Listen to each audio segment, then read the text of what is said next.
Hello. Hello, everybody. We got a hello. Hellos. Hello. Hello. They can hear all of us loud and clear, hopefully. Hopefully. Hopefully. Here we are.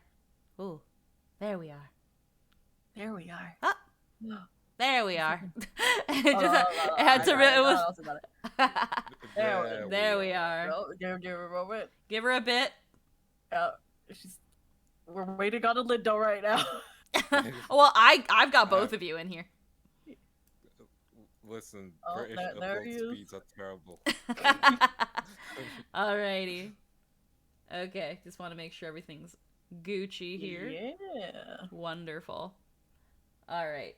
So, it's pretty simple. Good start.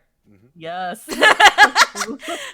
I know we're doing the Avatar tier list, and you're probably wondering why the Zelda minis are here. It's because I don't have Avatar minis yet. And I want to show off my Zelda minis, because I love them. Because at some point, these fuckers are getting a tier list too. And then y'all can't get away from me talking about how much I love Gallon. Because we don't have enough of those. Anywho. Welcome to the Avatar tier list. Avatar the Black Rings, Avatar RP, that one game that's fucking cursed. The game that Phantom's in. I cursed it. Phantom, please, stop taking all the credit. It's what happens. Listen, I walked into, was it the Dark Cave or was it Zelda? I forgot which one it was. I thought we weren't talking. It was Darp. I thought we weren't talking about curses anymore, says Emerald. Not when Blue's around. Not when Blue's around. But this is a pretty simple premise. We did it a long time ago with the NetNavi one. Although we kept the tier list itself pretty simple. You got your S, your A, your B, your C, your D, and your Who. And I have a good feeling that a lot of people are gonna fall into fucking Who. Whether it be because we don't remember them, because we haven't seen them. Dylon is not here. I don't care. He doesn't have his own art. Yeah, you're right. Doesn't matter. Yeah, Dylon just doesn't. I want to save him. He's been there for like a year. Poor boy. It's that thing of either they've not been around for a long time, or they were just so unmemorable and brief that it's just like I don't remember who they were. There are some characters that are missing because they've never gotten their own art, and then some where it was like, man, you're just a face claim, but you're prominent enough that you need to be here. So they are here. We are also joined with our Paladin Black Boy here. God, I shouldn't say that. Anthony. We are joined by Anthony. We are joined by Anthony. It's fine. I'm here. It's fine. Well, no, it's just like, because it's like, it's our Paladin Black, and then it's like our boy, but then it's like, fuck, and then it's God. It's fine. I can give this a pass. Okay, fine. Lindo said I could. You know, it'd be very different if someone else didn't, if other people didn't take purple and red first. Anyway. Freaking, what's another word for black? Noir. Noir. Yeah. Noir. Why couldn't you just be Paladin Noir? I want art of black and a noir detective. Freaking, outfit. Why not freaking Casablanca? Alrighty. I'm just saying Paladin Noir sounds like a good spin-off. Yeah. Alrighty. That's like the Spider-Verse shit. Yeah. I'm just gonna scroll a little down here. We already know what it is. But we're gonna show our little colorful cast of characters here. So we're saving the best for last, and that the ones we can talk about the most for last, so that you guys have to stay here. Hold on. So that you guys have to stay here. Because it's like, oh man, I want to hear what they got to say about so and so. Okay, well you got to stay here. Or watch the VOD later, but we would like if you stayed here. I like how there's two air bison and they're the same fucking icon. Yeah, because one's Bao and one's Bala. Yeah, there's a slight difference actually. If you go really, really close, You really the second close. one has the saddle on. You're really, really Yeah, this close. They one's- each That's have little cool. name tags under their chins. Yeah. Now, I don't know if Phantoms is in any particular order, if they're in the same order as mine is. At the end of the day, I don't think it super duper matters. So, We'll follow Squeaky order. okay, we'll follow my Yeah. order? Alrighty then. Okay. Yeah. Hell, hooray, fourth viewership. You know how it is, Emerald. Let me just do something really quick before I'm just gonna move my chat a little bit above me so that I can see everything. Perfect. Now that we've got all that settled. So I don't even know if this bitch got a name. She appeared literally last game. Oh yeah, spoilers by the way. She literally appeared last game. She's apparently Nuon's aunt. I didn't even know Nuon had an aunt. This. Well, I mean, yeah, we did know because they taught the Nihilords talked about their sister. So yeah, that makes sense. She has an aunt. Well, I did not remember. Honestly, I thought the dragon was playing some shit where it's just like, this is a visage of what she's gonna look like when she's older, because they look That very would've been fucking similar. cool. They look very similar. But no. We don't have that, and This is the one Luca heard about, is the thing. yeah, so Luca knows about them, and I just don't remember. So now for me, again, this is they finally show up, but not even as themselves. It's the dragon taking over their body. Yeah. So I don't even know who this person is. So already Yeah, the first who. It's a literal who. The So first are who. we ranking this We can't- person yeah. as the dragon, or are we ranking this person as whatever the As heck they who are? she's meant to be with the face Then card, it's so we don't who. have any Because I details. have Yeah, no we clue. we have no Heard clue. about her, but still no Yeah, clue. we have no real Yeah. clue. To me, she's a who. Yeah. She could be good, she could be bad. She hasn't had time to Yeah. basically have character. Unfortunately, even if we had Bao Yu, it's another goddamn Bao, the Dragon Bao, like I feel like I would also put the Dragon Bao in who anyway, because we just met that dragon, and it was like, okay, here you are. So there we go. Yeah. Next we've got Imposter to call, who pretended to be an airbending master and did it all wrong. Then Okay. now this one, when it came, Yeah. what do you want to say, Linda? I was gonna say, like, he's a character that I love to hate. Like, I want to see Yeah. him punished and killed, and thankfully he's fucking dead. Yeah, it's I like hate Again. this man. he was dead and then he came back to like haunt. For a moment. He was an interesting like first arc villain, I would say. Mhm. I would say he served his purpose. Mhm. I still put him at E because he's trash. I'd put him at C. He's average. He's average first arc boss, first villain. Yeah, he was very threatening. Like it- Ichibei had a fucking hard time. Yeah, it's that. Well, Yeah. that's the thing. The battle with him, with how we met the Ona and all that stuff, is pretty lit. It's not totally because of him, but he was a part of that. So He's a contributing factor. Okay, I'll put him in D. I put him a little higher because of that. So I'll put him in D. D. yeah. So Look, the guy gave, in the end, he gave the greatest gift of all. Passive advantage on people who don't know what airbenders are. oh yeah, no, definitely. Like it's. I feel like. Yeah, I'm trying to remember because it's like they had introduced where it was like airbending master to call, but I can't remember if they before we met him if we had heard any features about actual to call. Either way, it wasn't enough for us to really question it. We were like, oh yeah, this guy's to call. So there we go. Toa, I think this one is. Yoru's her name. brother. This one's Toa, Yeah. right? Toa, yeah. yeah, I think so. Okay. I'm We don't sorry. have I'm putting her we in do- E. Yeah. Just we I don't was know gonna much say, about yeah. her, and she is. I don't know. She was- tried to Yeah. do some. She was a black She ring. was interesting.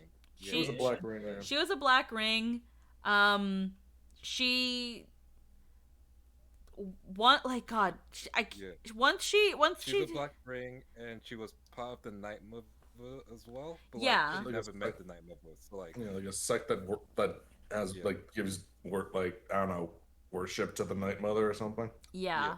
Yeah. Like, she could have been more. That's the big thing. Yeah, she was like a very brief source of conflict because it was like, oh look, an airbender, they're helping us out, and they seem like they could be knowledgeable in some case, and they were supposed to like help us out in the temple, and then it turns out it's like, oh, they're Black Rings, and it's like, cool. Can we just not trust anybody that is like there's a lot of NPCs that are like, we're here to help, and then they don't. Yeah. I can't remember his name. I think it's like Jing or King, but with like a Q. Okay, so King with a Q. Akira's dad. I don't like him. He's mean. He's a meanie. He's mean. But... I put him in detail because I feel like his heart's in the right place. His mind is not. Yeah. He's an overbearing dad, but he's also kind of mean because it's like the way he. I think like the proper phrase is like a tiger parent, but in this case it's the worst way, because it's like your son got kidnapped by sunbenders and was blinded by them, but is still able to be a pretty formidable firebender, but you still talk down to him, and I don't know if that's because you want that to be a motivator to further prove himself and further go beyond his limits, but all it gave Akira was crippling anxiety and hate and self-loathing. So it's I will say, like, I do remember some of the dialogue. He did say, like, he said in like the most like backhanded way that he was like proud of him being able to do things despite his disability. So like, again, he's a son. In the right place. I just don't like it. Yeah. Heart in the right place, mind is not. No. That's the best way I can put it.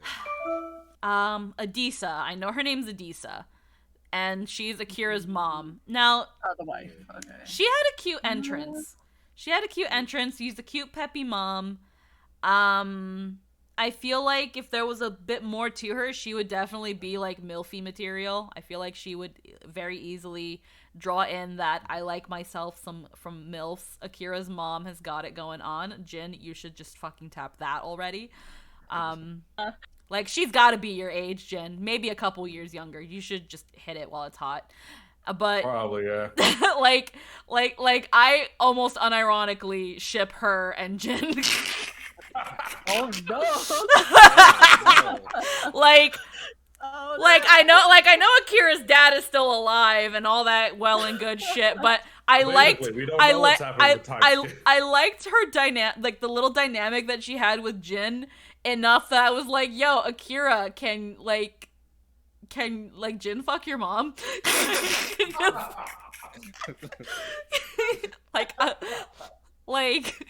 Even Mei Lee's would have probably been like, no, you should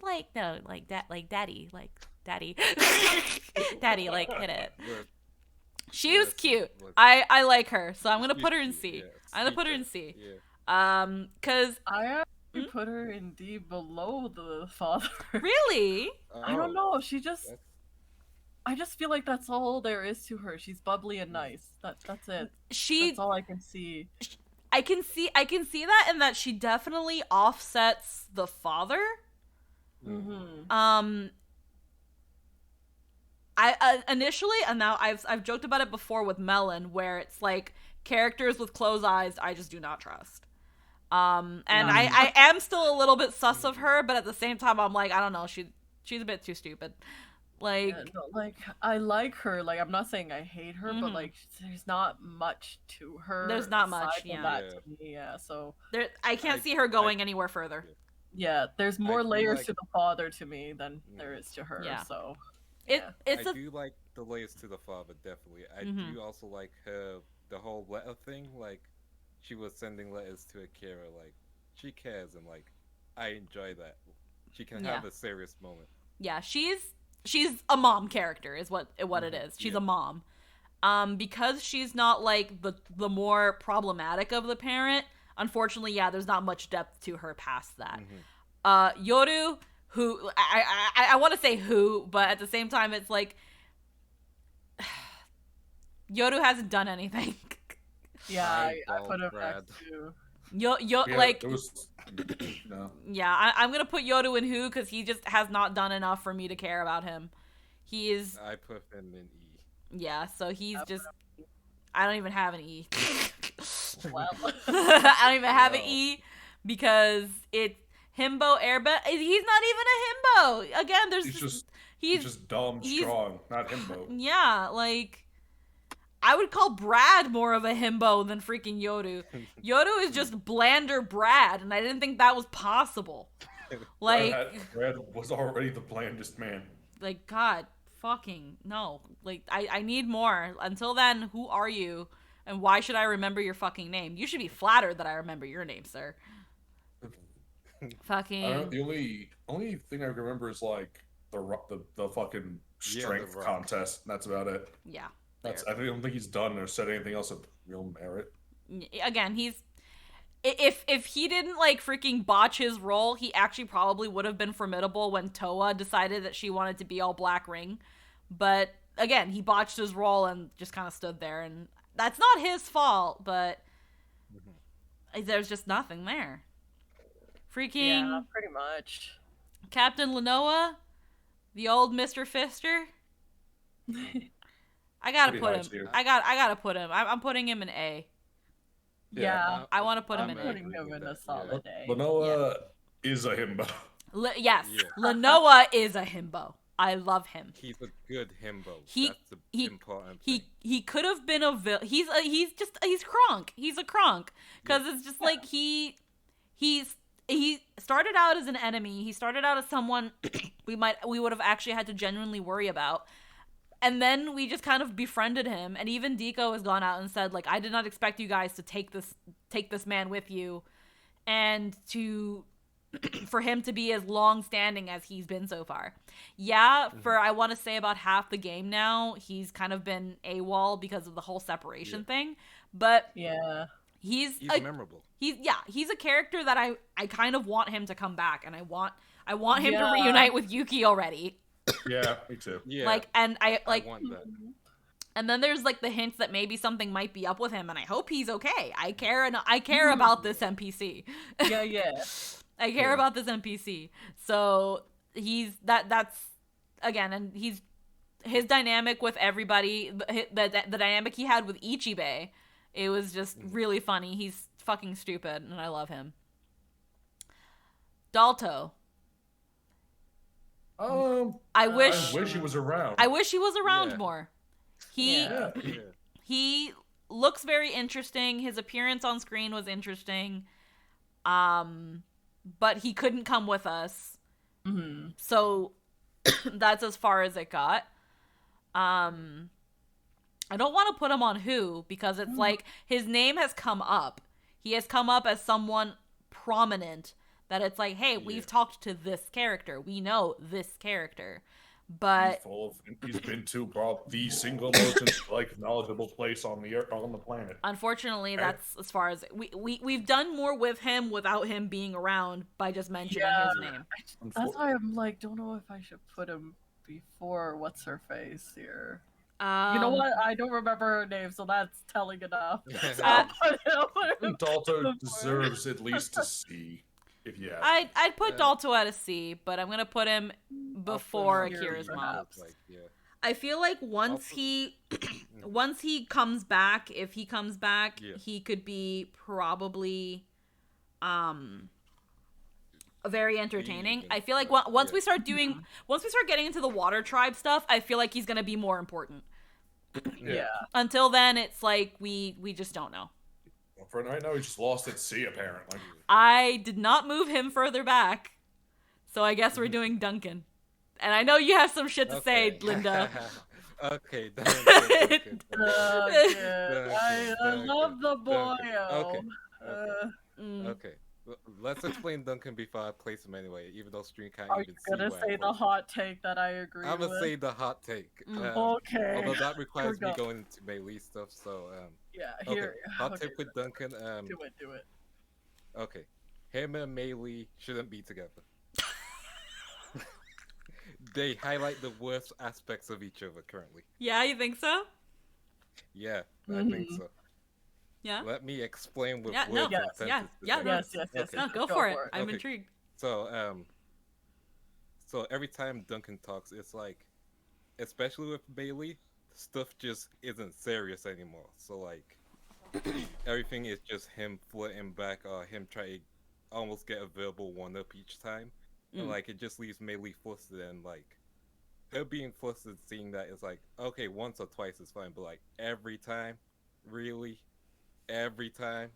And then Melee, it's basically him engaging in what her fantasy of like love would be or like a romance would be, and like it's not helping her grow because it takes her away from important sections or important bits and pieces. Also, it's like at the start their relationship was just sex basically, and like that was fine basically, but Melee wasn't able to grow as a character through that. And then now when they talk to each other, it's like they're both not growing. It's just kind of stagnant. Yeah. Like, Oh, I don't okay. mind So these- you hate Duncan for the reasons I hate Roki. Hey. You hate Duncan for the Okay, reasons. I guess. No, because I literally just changed the names, and that's why I don't like Roki. Okay. Um. You know what? That's fair. Now here's the thing too. I'm not a big fan of Duncan either. Okay. I actually do not like Duncan. Mhm. He started out as promising. And one of the very few, if not one of the only NPCs that reciprocated any of Melee's very, like, flirting. Now, when I use the term reciprocate, I mean, like, showing some sort of equal interest. Yeah.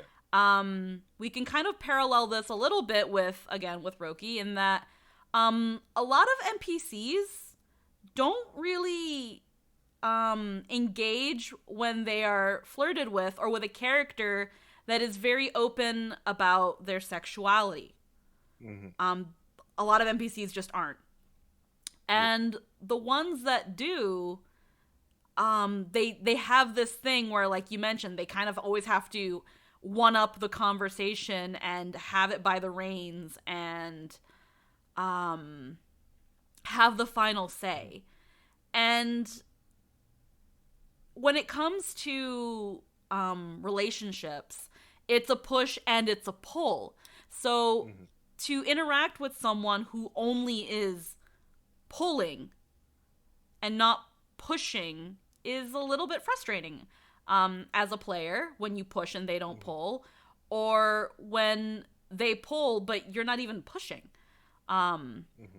So I do like some of the dynamics that he has with Melee, but again, like you said, it's kind of not really doing much for her. Like, she's made it pretty clear that, she's lonely. She's lonely. Yeah. She does admit she has, like, a cuddle craving. She's kind of touch deprived. And she knows that people who have looked at her with sort of interest have only looked at her sexually. And Duncan's just another factor of that. In fact, the people of her dance troupe, Duncan is the kind of person that the ladies would warn her against. So with Melee, it's like she knows that Duncan at the end of the day might not be something she might want to invest her chips in, but right now, when it comes to the physical things she wants, he's the only one that's willing to give it.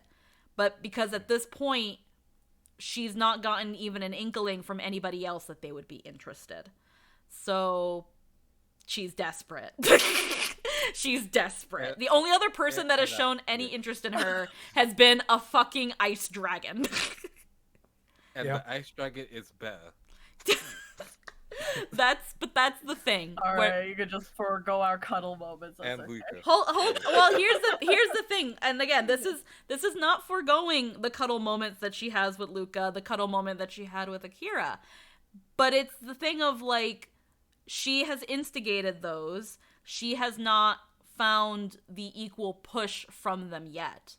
So again, she's the one that starts, but has to also be the one that keeps it going. And again, when it comes to any sort of relationship, it takes two to tango. And if you're not willing to dance, she's not going to pull you onto the floor. That's probably the thing, because it's like at the moment they don't really consider it a relationship like sort of deal. Yeah. It's more like I'm willing to do this and I'm comfortable with it, not I'm going to cuddle you because I'm interested in you sort of deal. Yeah. So. With Meili, it starts kind of like with first I'm interested, I'm intrigued, not as in like I'm intrigued in a relationship. It's like, hey, let's get to know each other. Let's be around each other. And then if the cuddling is reciprocated, usually we go from there. But then there's also the factor of time and other things to do. So when the adults are talking and Meili doesn't know how to really contribute to this, or in the case of Gian, where it was like, who asked for your opinion, Meili's just kind of like, well, I fucking, okay, well, hi, Duncan, what, you want to do stuff? Okay, sure. Is that the smartest thing on her part? No, not really. I wouldn't say that her ditching spirit world duties was the best take for Meili, but she did it. And now it's gotten her thinking of what the hell's going on between her and Duncan. Is Duncan interested in her? Does Duncan want more from her? What does he truly mean by I want someone to spoil? Like, he's still being like vague and not clear. Do I think something can happen between them? Maybe, but again, at this point, Duncan's got to be the one that shows anything, because Meili's kind of like, not on guard, but she's just kind of like, she doesn't take him seriously. He doesn't take anything that they're doing seriously, so she's not going to take him seriously.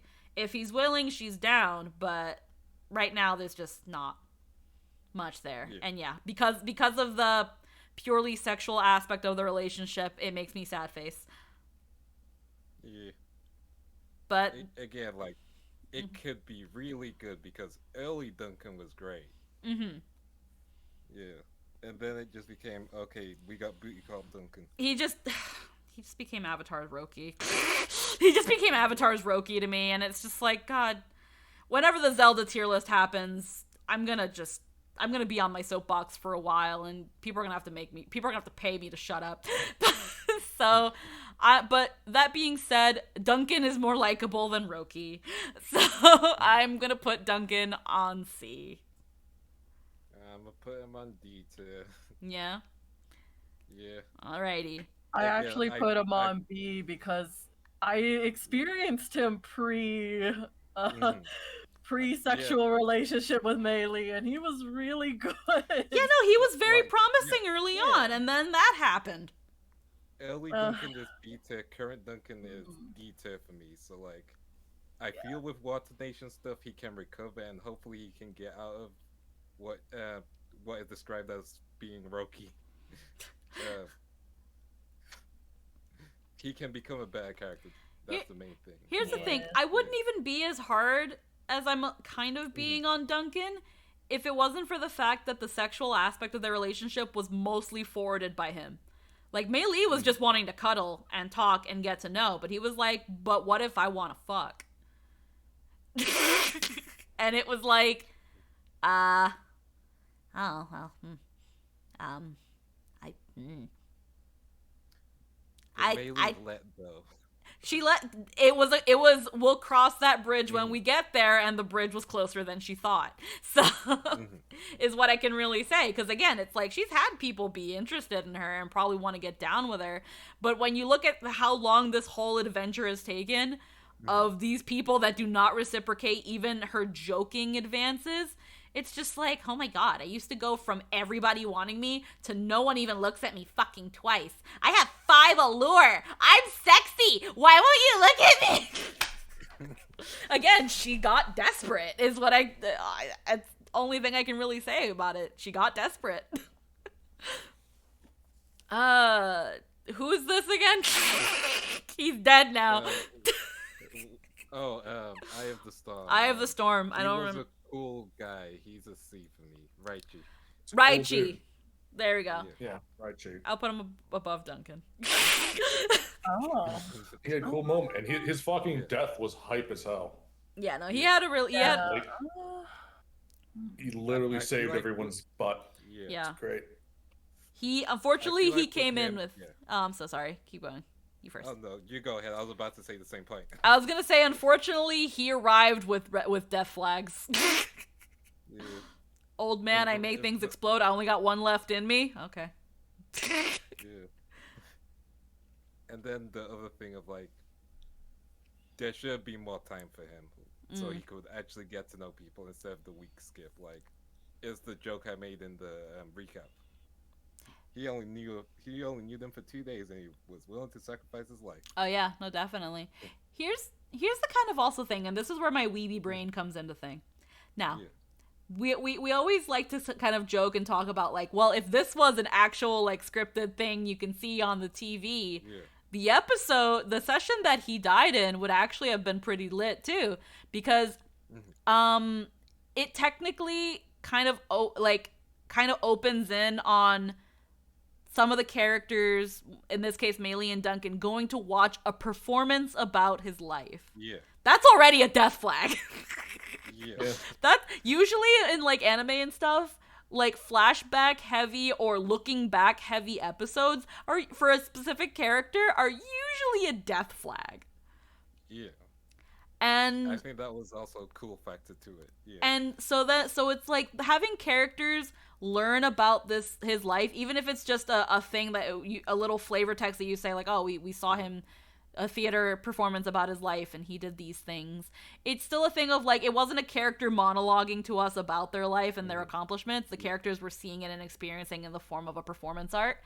And then when it gets to like the part of, and he still lives and he's still doing things, and where will his legend take on? And that's maybe me mostly imagining that.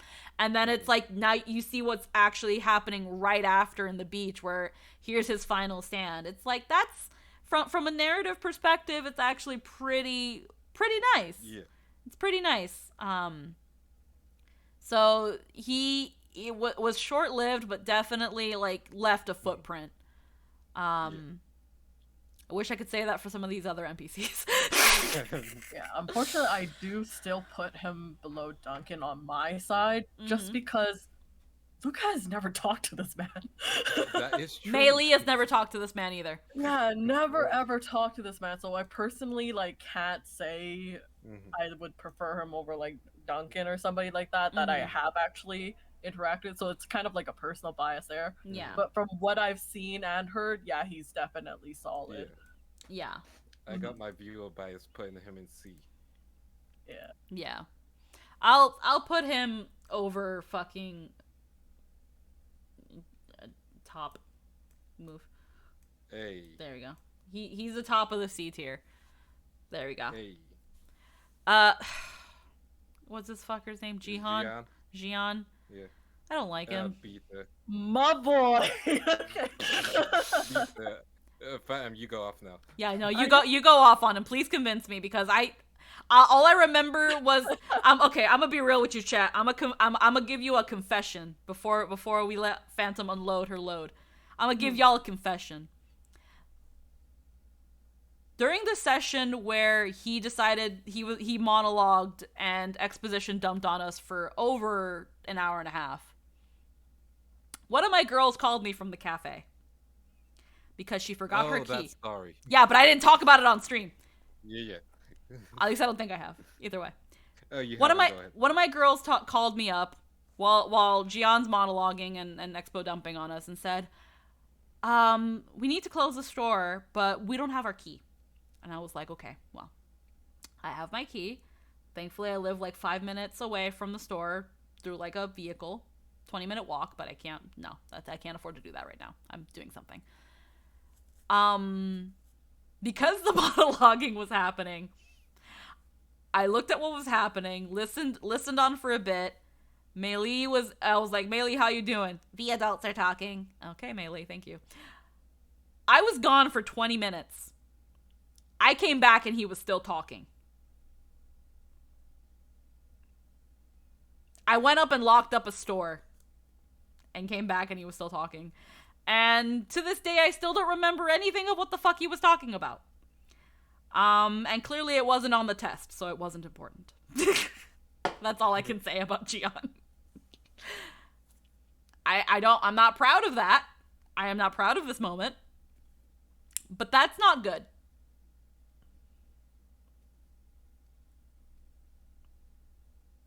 And that's why Gian sucks.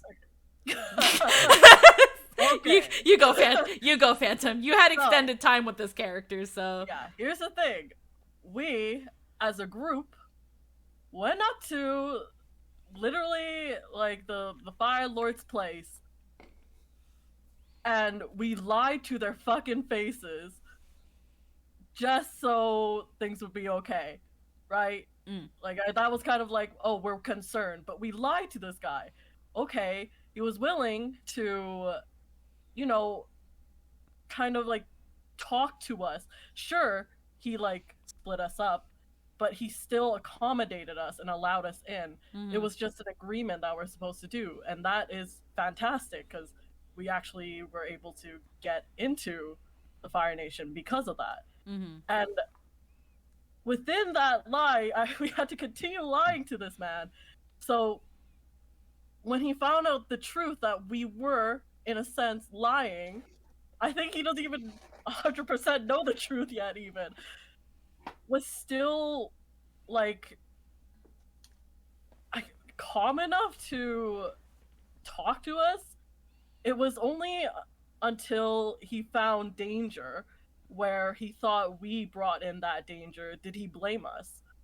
And I feel like he's not to blame for that, you know? Like, that feels like the right path. Yeah. You find somebody that lies to you, and then suddenly there's danger, obviously you would point your finger at them. So that's what he did. But by doing that, it got on people's bad side, obviously. It got on our bad sides, obviously. Because we don't like getting blamed for shit. Especially when we didn't do it. Yeah. But what I personally liked best was, once he was put in his place, he took actions to help us. So many times. And we kept suspecting. We're like, oh no, he has like another sort of like plan, yeah, like he's just playing us. Wasn't. And he never did. And this was the first ever time I had seen some character actively try to make up for what they did wrong. Actively. And was even really, really helpful to that point. And to see that switch, and then to learn about his story, I think is like a really great, you know, progression of character. Yeah, I can give you that. So, what like really, like, I was willing to give early on Gian, like, despite the monologuing and the suspicion and all that stuff and the whole thing with, like, the dynamic with the Fire Lord, I think the thing that really, like, kind of jumped me off the Gian train was when it was like, how should we decide your punishment? And Akira is, like, being like, exile, a week in jail, yeah, super harsh punishment. And Mei Li's like, wait a minute, don't you think that's being too harsh, Akira? Don't you think that after this amount of time, he'll have learned his lesson and can probably be allowed back into society and to, like, be it? And Jian's answer was, well, we shouldn't really be listening to a concubine's opinion. And it was like, bitch, I'm trying to help you. Call him saying that. I actually don't. I don't recall him saying that. I recall something along those did. lines. He did. He I feel like that's a Hakan line. No, it was. Well, one of them fucking said it. One of them fucking sure said that it. was the Hakan line, because he would not. One of them fucking said it, and I don't know. It sounded because you were vouching to not have him. Yeah, I was vouching that Mei Li was vouching not for a harsh punishment. Yeah. Yeah, then That feels like a Hakan line. then Deco either, like, mix the voices or some shit, because when that happened, I was like, I was like, Gian, I'm trying to help you. Yeah. So then it was like, and it was like, we voices shouldn't were put the mixed, words of yeah. a concubine, and it was like, we shouldn't put the words of a concubine. We're asking for Akira's opinion, Meili, and it was like, who was talking to me right now, and how dare they? Yeah, no, that was Hakan, That because was Hakan. Okay, then if I was Hakan, then fuck Hakan, because there we go. Yeah. Okay, there you go. So Gian is still fine. You're okay still on then, that track. Okay. because that Yeah. was like, what, during that thing, I swore I thought it was freaking Gian, and I was like, what the fuck? If someone was him too. Yeah, Yeah, like, no. I was like, with, yeah. because I'm remembering that scene back now. I'm like, Mhm. yeah, no, Hakan was a dick during that moment. Okay, Yeah, he was then definitely yeah. like, I agree with Akira 100%. Yeah. Akira only. And Yeah. then we're like, no.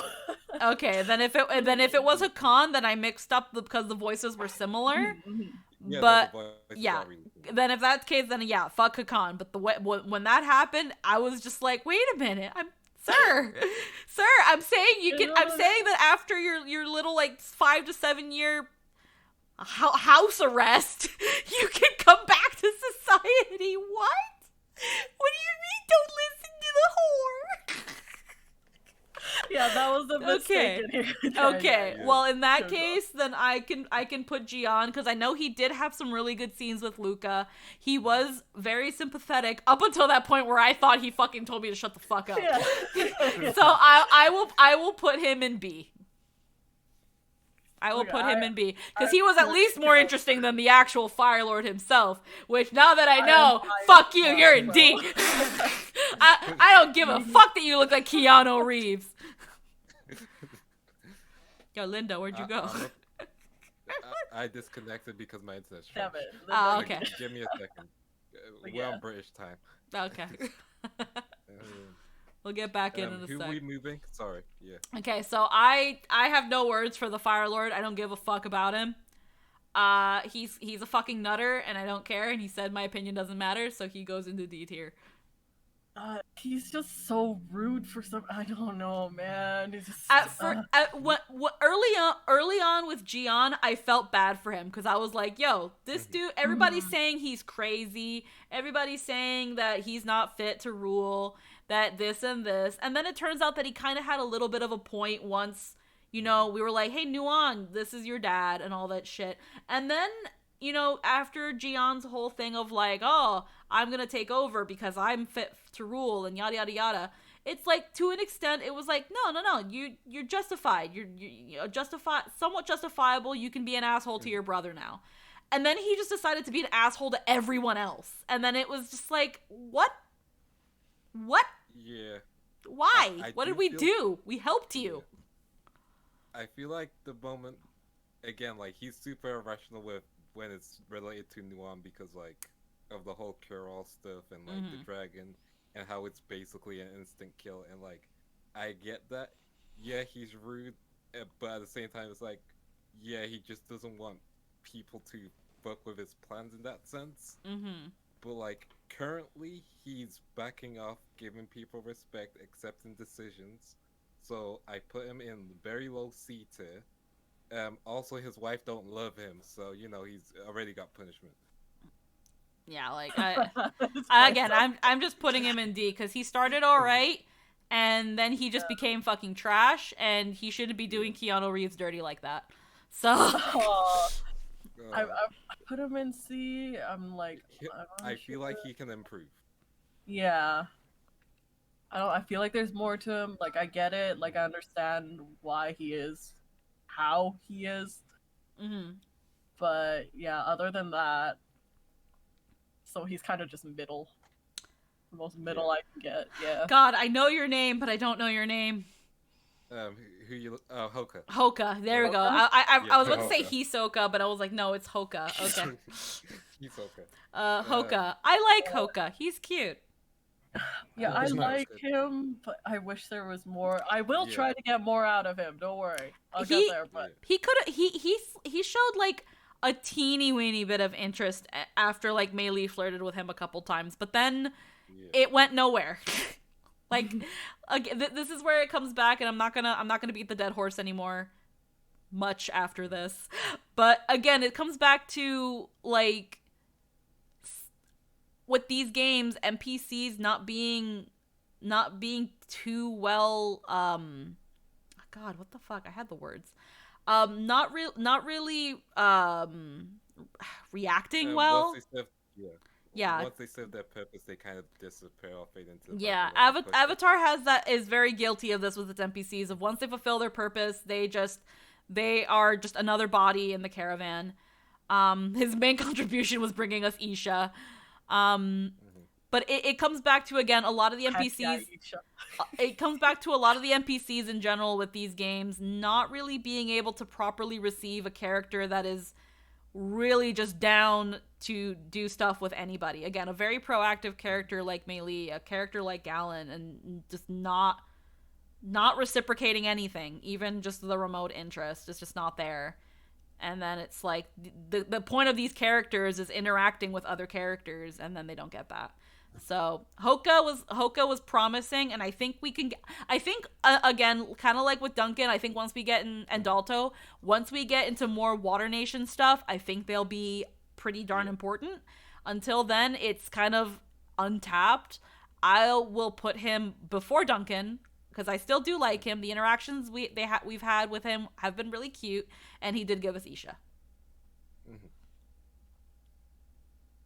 I can't remember this person's name. He's the Earth King. The Earth King. Wait, I remember. Yeah. Oh, God, what was his name? His name was short. I can't remember now either. I think I have it. Well, yeah, he's based off Itachi, but like, he had an actual name. Yeah. It's alright. Like, I think I have it saved. Ida. It was Ida. Yeah, Ida. Yeah. That's just. Ironically, the Earth King responded great to Mei Li. The Earth King did. Mm-hmm. Oh, we don't have like OG, like actual. Earth King. Yeah. Oh, I think I have it. Oh, I completely forgot about that boy. Oh, that was the Earth King that I meant, Melinda. I actually forgot about that. Yeah. There's the Earth King. There's the Earth King of Omashu, and then the Earth King of Ba Sing Se. Yeah. And Ba Sing Se's Earth King. We're just gonna have to honorable mention it because we'd have to reload the whole shit. But what's freaking where is? I would put him in like A tier. Oh yeah, no, I loved him. He was a good boss fight. Yeah, I would have put him in. I fucking. Earth King, Ba Sing Se King was a cool guy. Yeah. Oh, I don't have his art either. Yeah. Okay. Either version of his art, which Will is really good at, like these kinds of characters for some reason. Yeah, I don't have either version of his art. Okay, this just goes back to shitty management. Anywho, so, yeah, no. We'll find it. We'll find it. It's somewhere. It's probably on the wiki or something. I don't know. But yeah. It's not on the wiki. No, it's not? Okay, then it's probably in the Discord somewhere. I know it's been shared. I know for a fact it's been shared. But yeah, freaking that Earth King, I can't remember his name right now. Yeah, no, I love him. I loved how he was fucking, he was Master Roshi. He was just fucking Master Roshi. But he was amazing. I fucking loved him. Yeah. I loved his fucking old man routine. It's like, we could tell it was a routine, right? Yeah, he was like, "Oh, I'm just an old man. I'm just a dumb old man." I had a dream. Want to hear about my dream? Want to hear about my dreams? I'm the Earth King, you know. Can I hold your hand? Like, can I hold your hand? Like, no, that was he literally breaks the fucking earth in half. Oh my god, he was just freaking Master Roshi. Yeah, that's two old dudes that sacrifice themselves for the party's sake. Oh my god. By the way. Yeah, that's another old. He's not dead, but you know what I mean. But yeah, no, he would have let himself die though to protect us if it came down to it. I love that Earth King. He was great. Listen, as a token of appreciation, we're trading the new head of the Dai Li for it. At least I'm trying to. That being said, Earth King Ida here, I think he had potential. I like. He's killing in C for me. Yeah, I would. He's C above Hakan for me. Yeah, I'd put him. I'd put him. Unfortunately, after Duncan.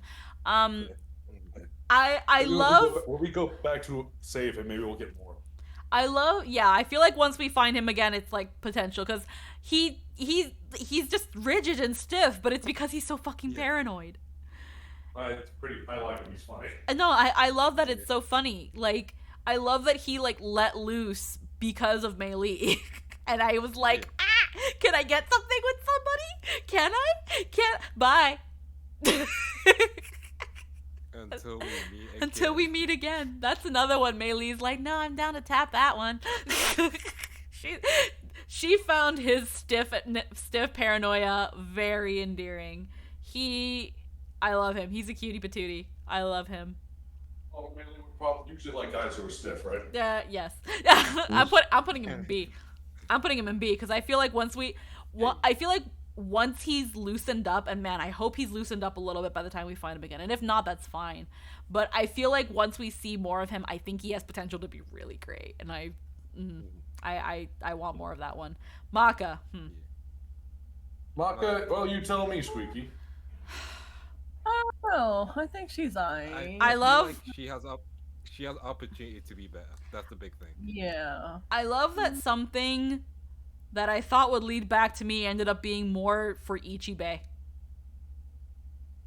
Yeah, that's I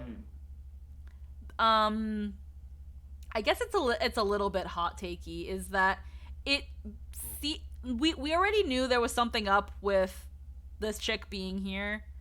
Then through her we get the news that this famous dance troupe that Mei Li's a part of has just disbanded and is not around anymore, and it's just like, oh, okay. There isn't really much to Mei Li's backstory aside from them because she's amnesiac before 8. And then she comes in and it's like, here she is and here she's doing stuff, and it seems like it's something for Mei Li. But not really. She's an Oni. She's more for Ichibe. And it's like, okay, no, that's fine. But my interest in her dropped really quick. The whole dance troupe's full of Oni or something? I don't know. That's a great question. I don't know. You should ask him when we ever resurvive the volcano. The dance troupe kind of like... It's probably something to ask her when she's not, doing a Mount Rushmore impression. But it's that thing of whatever is going on with the dance troupe, if there is, Mei Li doesn't know it. Mm-hmm. And that's fine. Because when I gave them to Deco, it was like they're just a very famous dance troupe that travels around as far as they can, possibly. And there's a lot of women there. And eventually, as Mei Li's character developed, it was like, yeah, these are all women who have come from less than favorable relationships, maybe had iffy experiences with men. They're not man-haters, but they definitely know how to seduce men. And, some of them were probably whores and concubines under the guise of a dance troupe because it means you can find more people. Does that mean Mei Li was a whore herself? No, she never slept with anybody. She never wanted to. Apparently, according to Maka, she was kind of aloof. Okay. I mean, yeah, I guess Mei Li never really, super duper got into, people that she met through the troupe, but I wouldn't give her aloof. Unfortunately, I need to see more of Maka that isn't just the Oni story. Mm-hmm. So unfortunately, I've got to put her in D. My interest in her dropped really quick. She's low D right now for me too. There's nothing to her much. All I know is she's Oni waterbender from your dance troupe. That's it. That's all I have on her. Yeah, I think she's from the Northern Water Tribe. I think it was Northern. Mhm. Yeah. Yeah, Yeah. North. That's the only Yeah. other thing I know. So like, Yeah, it was that again, thing. there's Of, potential there. I would talk to her, but she's encased in stone. yeah, it's that thing of like, unfortunately, anything we might want to get out of her, we can't. She's literally just closed off. Yeah.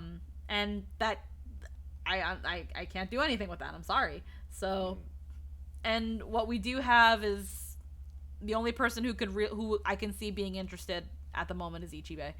The person that Ichibe killed, who? The mask. the guy with the white mask. Yeah, what's her face's master. Teacher guy. Most of their we master. haven't met him properly. He's yet. fucking dead. We really haven't. Yeah. I mean, you guys are meeting him in the spirit world later. Kind of got like. I think I'm gonna Wait. still put him in who, but Didn't- above. Yeah, no. Didn't he's- we already he's see definitely him? in Who. Didn't you guys already see him in the Yeah. spirit world when you took Ryan there? No, he played hide and seek. Okay. Yeah, he was. Yeah, he never came. He left a message, I think. but Ah. That's it. I thought you guys Yeah, talked. we never I thought he saw was a it. tree. No. Wasn't he the talking No. tree? Wasn't he the I talking heard tree? The No, that was person an we talked avatar. to, Yeah. was Nuan's mom. It was like some no, disgusting the- ooze demon or something. Okay. Oh, no, there was another one where you were talking to a tree. And Yeah, no, that there guy was- a the different tree. avatar. Yeah. Okay, so the tree was a different no, because I remember I remember talking to Nuon's mom, and she was the one that was talking riddles until she didn't want to talk in riddles, and all of it was I don't want to talk to you. So, you know, it was literally bashing our heads into a wall until we just kind of gave up. And man, I'm glad Mei Lee wasn't there for that. And y'all wonder why she went to fuck Duncan instead. But yeah, that happened. Freaking Norichigo here. He could be interesting if we got more. I think he's Like, better than. I'll put him in high When D he- because he's got potential. I don't know anything about him. He's just He's the orange Milan's mask. friend. Yes. About it. When he's not in Oni mode, basically, he's kind of Nuan's love interest. Is he? Possibly, yeah. Oh, fuck. I don't see. Actually, Possibly. I think I might put. There we go.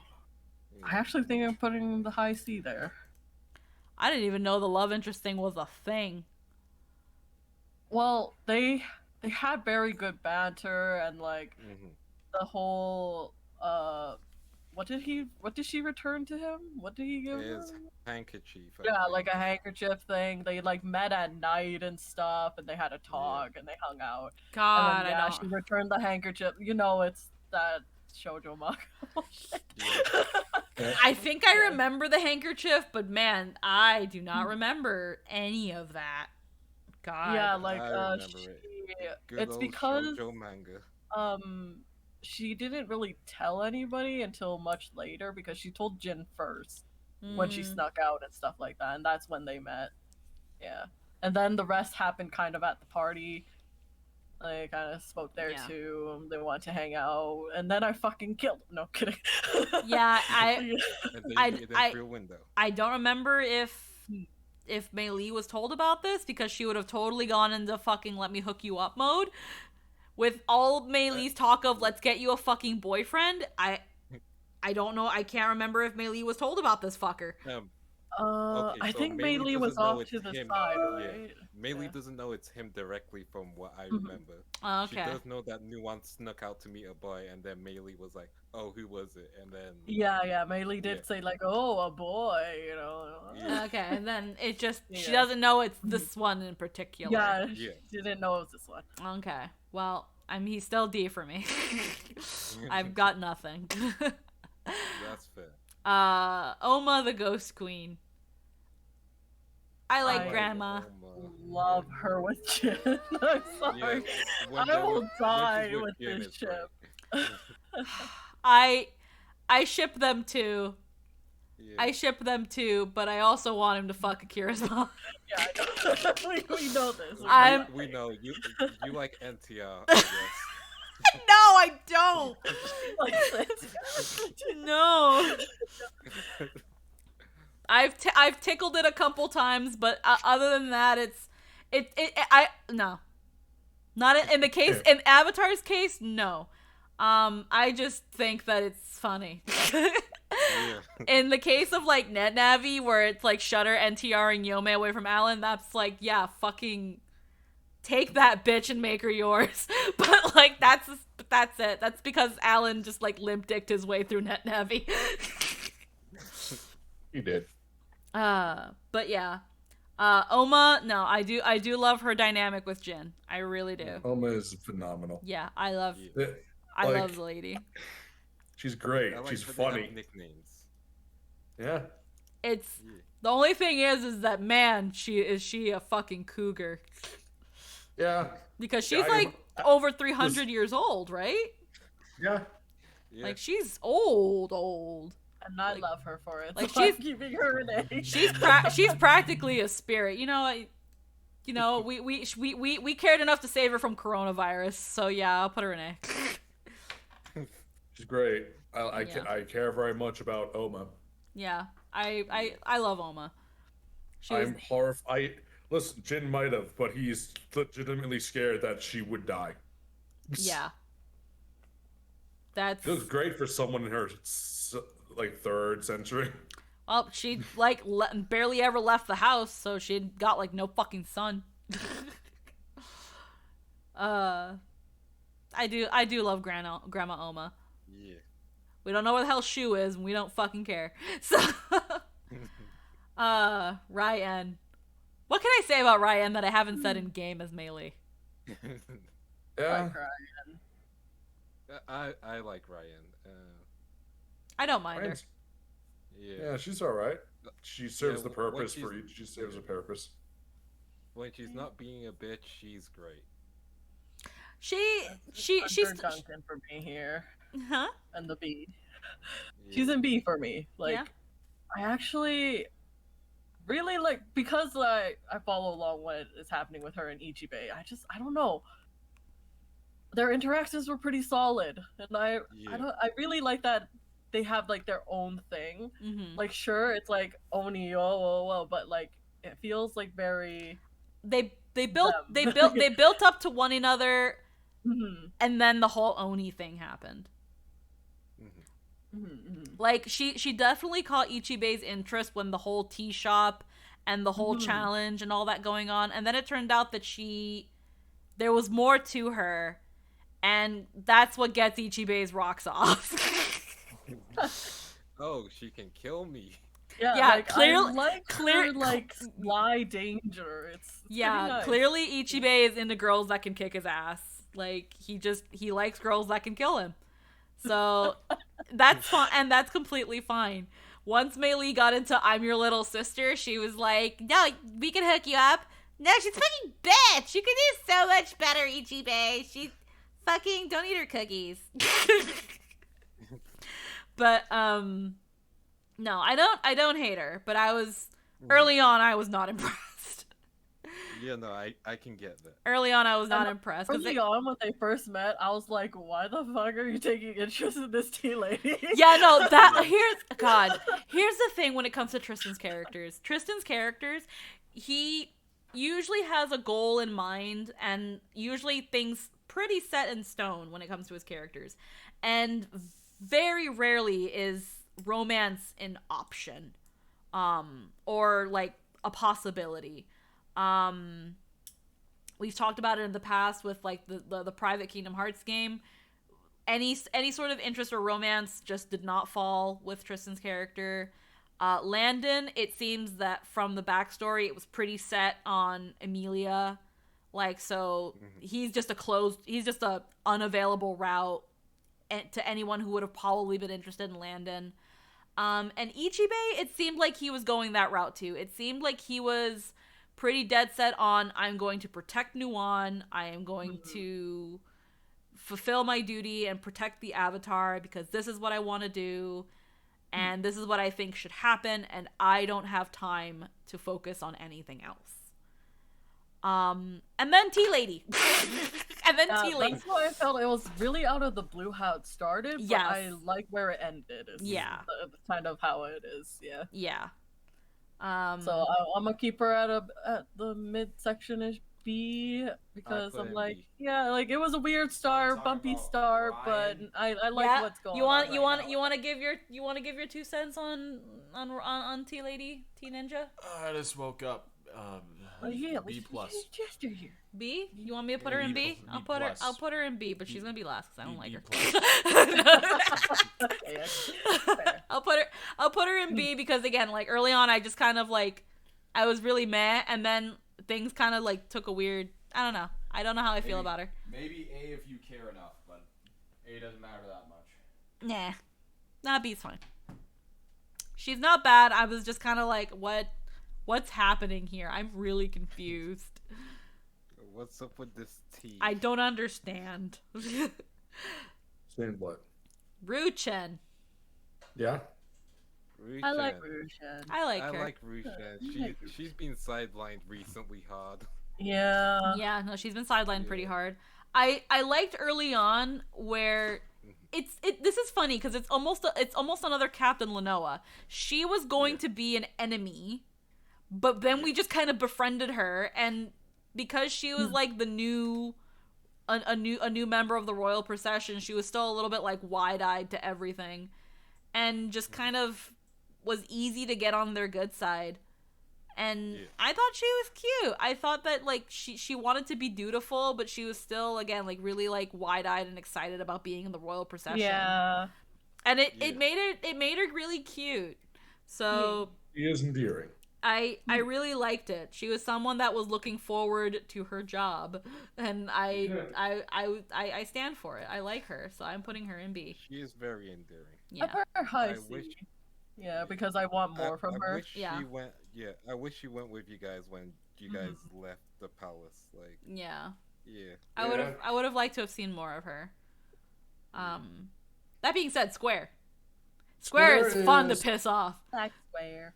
Okay. Okay. I like Square. I like Square. Square was fun. Square It's funny.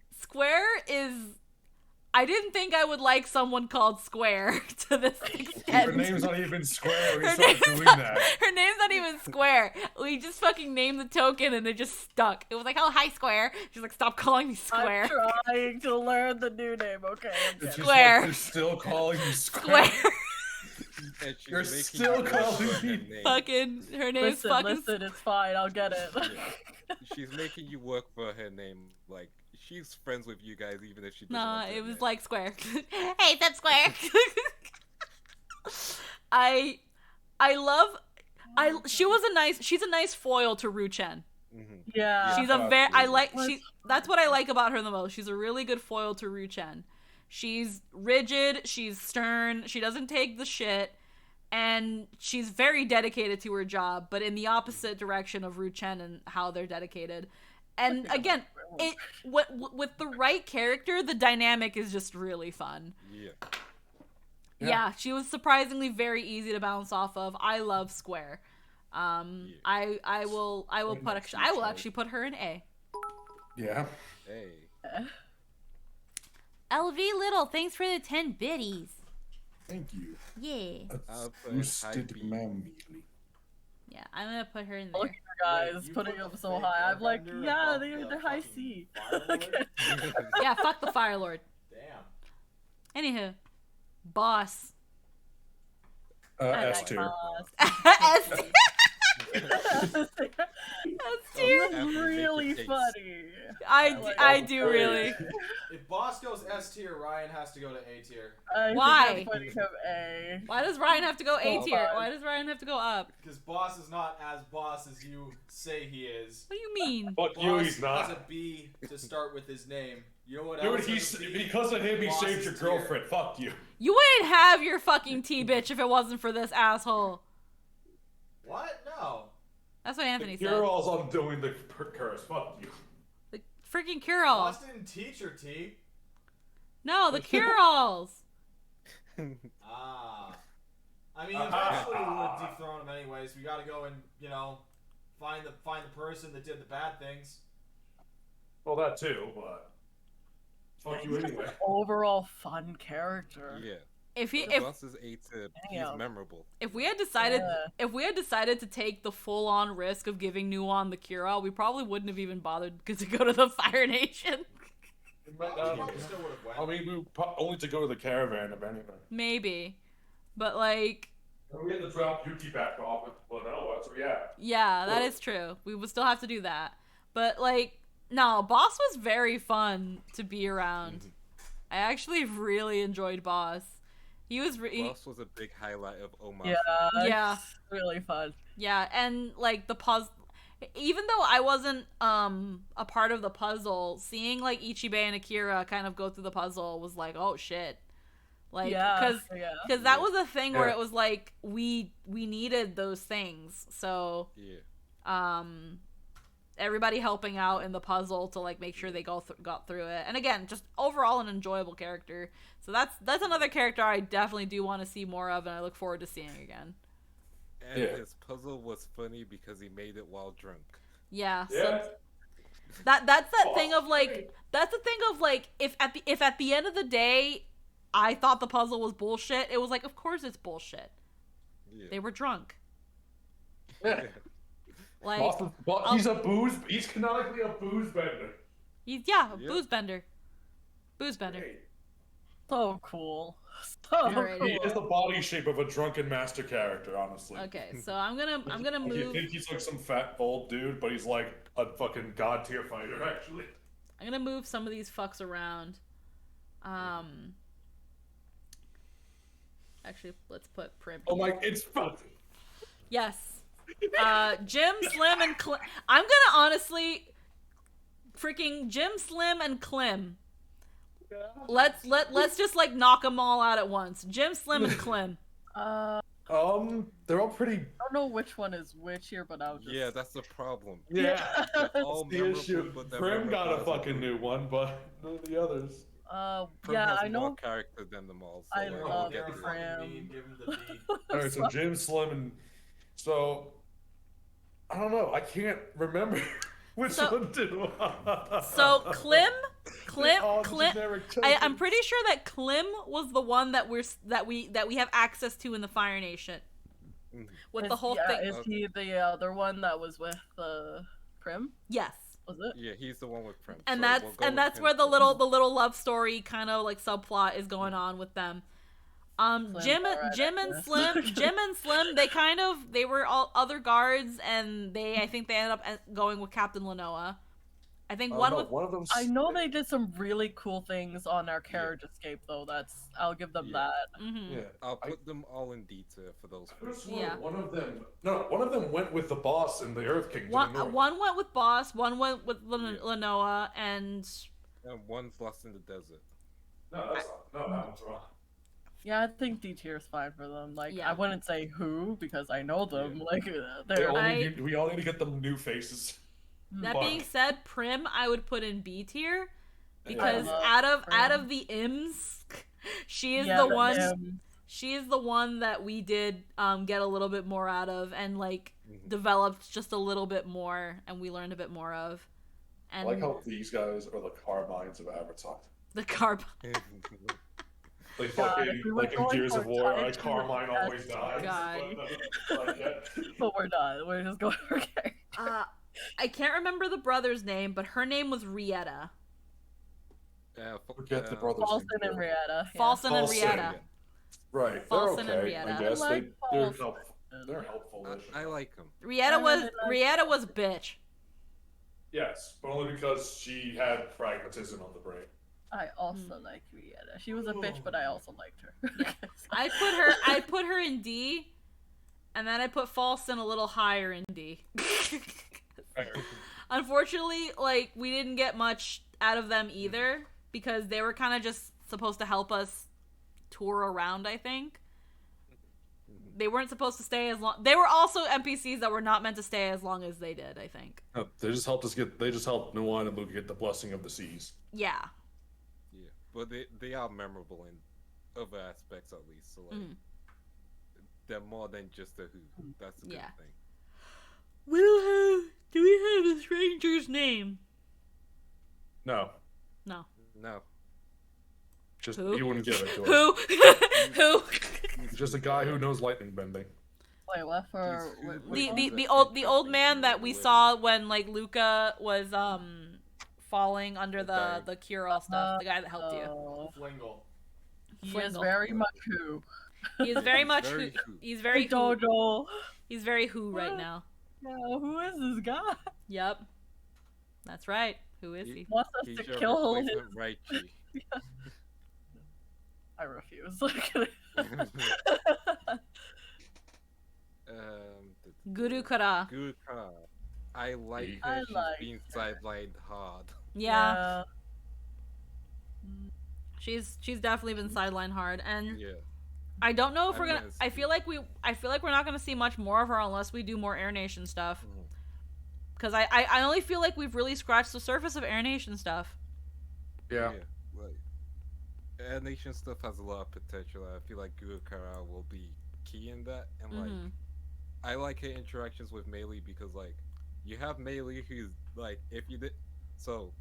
if someone was just watching Avatar randomly, you have Melee and you're like, oh, she's very like high energy, like she's the fun one, and then you have Guru Kara, you're like, oh, I haven't crashed the surface of fun. Like, Mhm. they just try and out fun each other, which is fun to enjoy. Yeah, they're two toddlers on speed.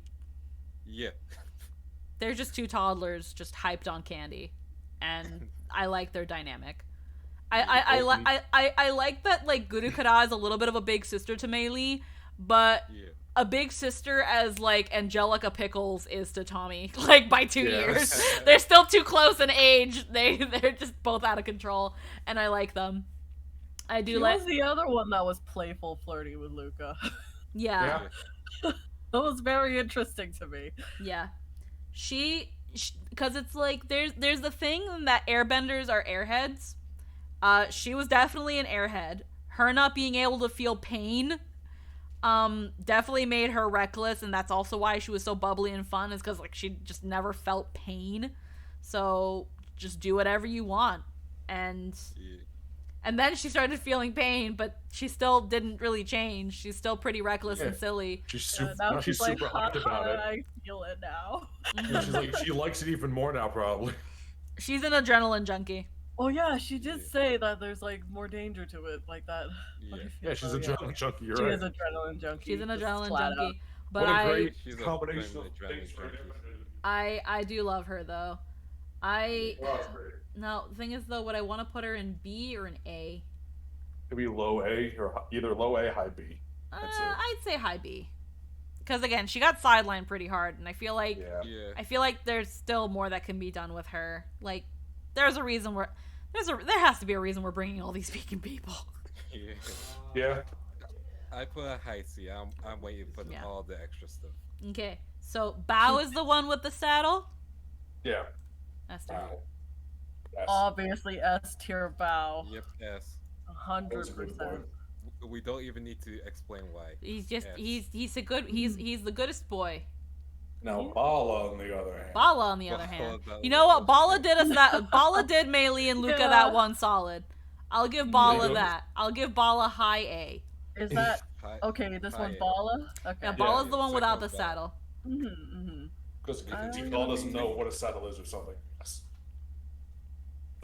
Who knows? Isha. Oh, S tier. give me that S tier. It's Isha. She is the goodest. I'm Like sorry, Bao, even more than Gian. Yeah, So back Bao- off, Gian. Bao is the goodest boy, but Isha is the goodest girl.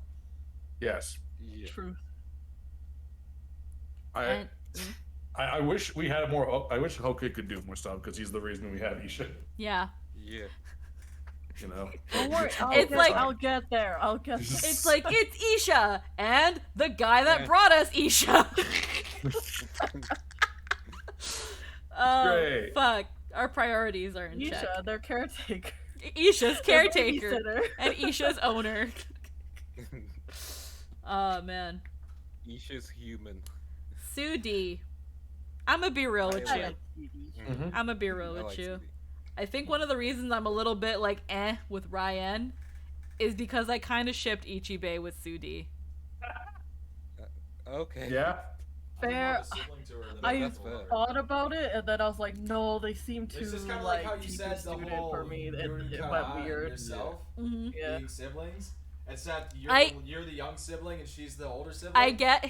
I've been like the older sibling and she's been like the young sibling to me. Here's the thing. I guess in the way it comes back to me kind of liking Big Brothers. I think I have a thing for Big Brothers because not like that. Not like that. Oh boy. Not like that. Gotta rephrase that. Yeah. I think I just have a thing with characters that have a bit of like an older brother air to them. Yeah. And when it came to him with Sudi, that's what kind of Ichibei had. And Sudi is just within that age range where it's not creepy. And like, yeah, there's also a little bit of a student teacher thing kind of going on.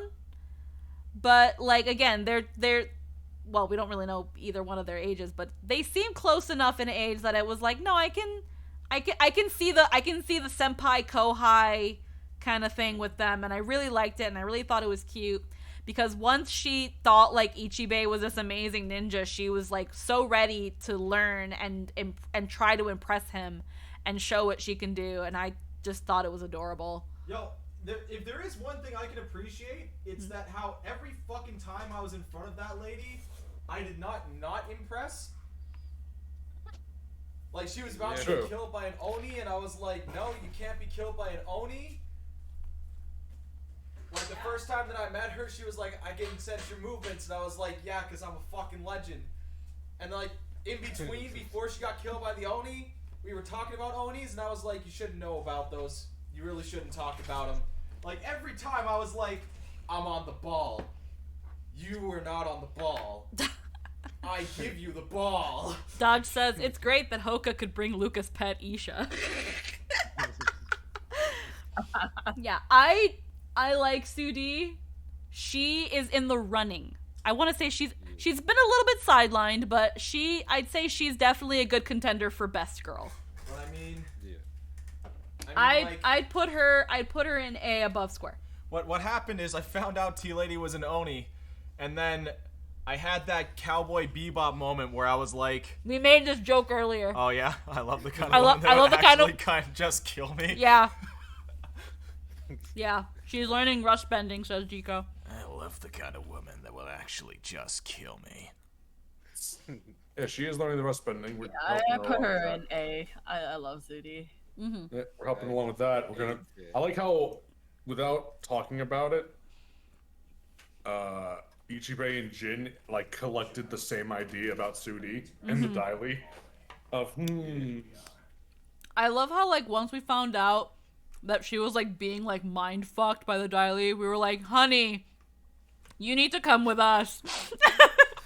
We just adopted her. We'll take you away from the bad do people. submissions. That's how take you you away pay from the rent, bad but you Daily. can stay with us. Yeah. Yep. Now we're gonna teach you how to remember be their the- fucking master. We just fucking adopted Sudi. You're gonna be my foil in case I don't see what's happening. But I'm never I gonna admit actually that I remember didn't see Diko it. talking to me about this. He was like, man, they're taking that time with taking Sudi. I was like, yeah, they'll do it, don't worry. I feel assaulted. Fuck you. Oh man. So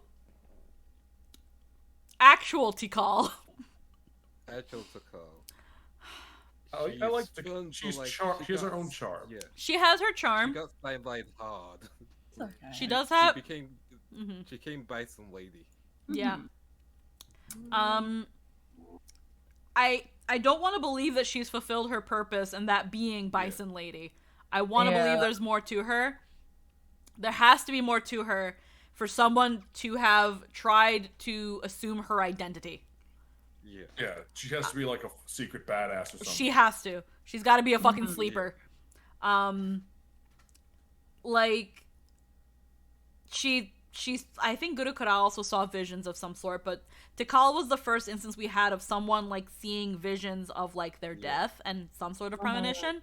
This is again with like Gurukura where it's like I feel like once we maybe get into more Air Nation stuff, if there is more Air Nation stuff, that we can get more into what is going on with these two, because they're the only legitimate airbending masters that we know. And they're both notable. Like, we heard a lot about Guru Kadal before we saw her. We heard a bit about Tikal, and again, someone stealing their identity and posing as them. These two women are notable. There's got to be something up with them. They're important. They have to be. I want to believe that they're important. We just haven't seen it. That being said, I do like Tikal. I like that she is also, in a way, a foil to Guru Kara. Guru is very energetic. Yeah. She's very bubbly. And then Tikal is very, like, you know, tired and chill. Almost kind of like a pothead vibe. Yeah. She just wants to sleep. She just wants to sleep. And now that I look at her, I'm just like, Barako, is that you? A little part of me is like, Barako, is that you? But, no, I do enjoy Tikal, though. And that's another character I want to see more of, but I can't justify putting her in B, so I've got to put her in D. C. I mean C. She's in C for me. Yeah. Move Dalto a bit. Yeah, Dalto's can be right there. Jen. Excuse me. Burp. Burp. Burp. Burp.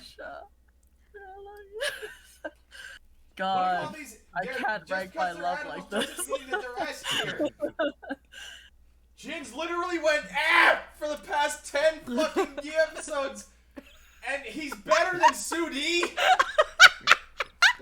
Are you fucking kidding me? He's the goodest bird. We haven't seen Brightwing in 30 episodes, and if you don't put him in S+, I'm gonna fucking cancel you. That guy can actually fucking speak! Oh. Look, you leave, okay, the bird is good. Leave bird alone. He's a good bird. I almost choked. Why do we have 2 bison? And helped you when you guys were pursuing the Yuyan archers. Yeah, Zen helped us. Zen helped us with the Yuyan archers. Mm-hmm. They're good birds. He's a good bird. Oh my god.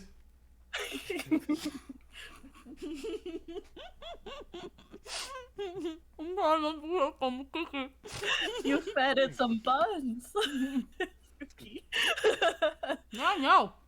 Yeah. I have a bond with this bird. I love this man. Who do you love? The bird?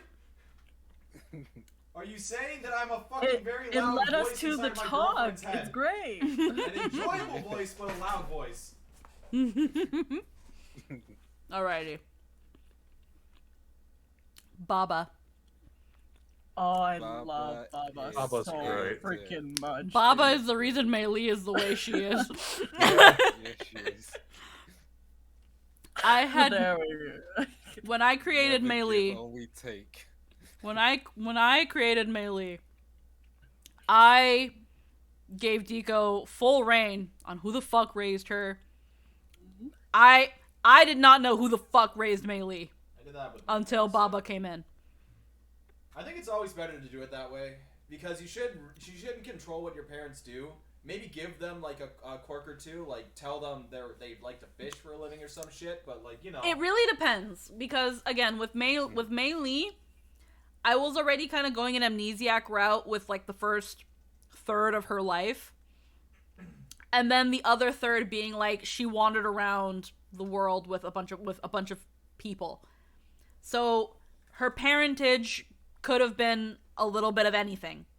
And it probably would have still fit. She could have had doting parents. She could have had neglectful parents. Well, actually, no, she didn't have any parents. So, anyone who was taking care of her couldn't be completely doting to a degree. They could be spoiling. They could still spoil her and still be neglectful. In that they maybe had given her everything they wanted and let her do whatever she wants, but never really acknowledge her as, like, someone we care about and show affection in an emotional level. Or they could have been Baba. And we got Baba. And no, I fucking love Baba. This woman is a badass. She, like, literally just shakes her fist and says, "Get the fuck off my lawn." Like... I fucking love her. And the not knowing anything about her beforehand, the dynamic with her and Mei Li was just fucking amazing. I love her. I love her so much. Another solid old person. Just another solid old person. Freaking this. I still find the funniest moment where she went, when Mei Li went. I told the dance troupe you were proud of me. I told the dance troupe that Baba believed in me. I told everyone that you believed in me. God damn it. I mean, that didn't come with a repercussion or anything. But she was still great. Despite all that, she was still great. She still showed that she cared about Mei Li in her own. She was just a tough love parent, is what it was. She was a tough love parent. She had still her lingering resentments towards the Avatar, and he just fucking came in and dumped a kid on her, and she was like, what the fuck? It was tough love done right. Yeah. It's interesting. Yeah, because I feel like if they spoiled and doted on Mei Li would have been a lot worse. Yeah. It's possible Mei Li could have been a lot worse, but Somehow. But it's just that thing of, it makes even more sense when you think about Mei Li being like, I'm gonna leave. I'm gonna go join a dance troupe, and I'm gonna be famous, and then you're gonna acknowledge me, Baba. But you know what? I'm still not gonna inherit your stupid glass making business. I'm gonna go be better doing something else. Bye. like I don't know. I don't know. But I just fucking love her. Yeah. Brightwing, who? Hey! No. I like Brightwing. I like I Brightwing. like I threw a Brightwing. rocket Brightwing. You threw a rocket, Brightwing. Brightwing was a good boy. He was also a good boy. He was like, "Can I have some? Please, sir, can I have some more? Can I have some blood Yeah. leaves? Please, sir, can I have some more?" All these blood leaves make me big. I'm Dynamaxing. You should have just taken him with us instead of freaking released him like Ash released his Pidgeot. It's a big Or fucking don't worry, when we bird. come How am I back gonna and he explain becomes the that new to every sun village god, I we'll go be fine. into? I'll be like, yes, I would like one room for my bird, please. And my bird would be like, yes, I would like one room, please. And they'd be like, oh my god, a giant fucking bird! Jesus Christ! He wasn't that fucking big. I'm just saying. He was like 4 times bigger. Than a Then normal Jen. crow. A crow's not that big. No, A hawk's not that big. He was big. Yeah. He was like he was human size. big. A little bit bigger than the average Yeah? Oh my human. god. Because it carried. How many? It could only carry one person. Okay. He was Pretty- still a Still very big. big bird. Still No, pretty big, I'll then. still say, yeah, that's pretty big. But now when you look at what we're traveling, we're carrying a fucking over a dozen air bison. We can bring yes. Brightwing. Yes, He can fit in now. but there's no way we can explain the giant fucking crow. He's just a special. We don't have to. We don't have to. He's a- We don't fucking No, it's have to. okay. I did live and let live. A year from now, he's either going to see me again and go, who? Or he's going to see me again and be like, oh, hey, Dad. I don't know, yeah, man. you be dad. Being a crow, I have acquired a lot of shiny things during my travels. Here's $3 million and infinite girlfriends. I'm just saying, if he's a spirit crow, corvids can remember faces for up to 5 years. So I think he'll remember Ichibe. Everybody else is up to discussion. I remember He's you, at you least asshole. You 18. threw a rock at me. Yeah, he's gonna remember you for the wrong reasons. He's gonna shit on your I head the gave him first chance he sentience? gets. That's the wrong reason? Oh, I'm sorry that I allowed you to figure out 2 plus 2. No, I'm talking about Jin threw a rock at him. Oh. Wait. Oh. Oh, I got you. Yeah. Yeah, fuck off, Jin. It's my bird. Hey. God. The cabbage merchant. He's a fun, I think he's a funny joke character. Yeah, You gave him a new religion. it's funny, I guess. Yeah. I'll put him in Nice. D. Low C. Yeah. I'm The low C. I'm putting him. Okay. I'm putting him mid D. Why did you give him a new religion? Why did he believe me? Because you're both dumb. No, maybe he's just a really good liar. The Karao.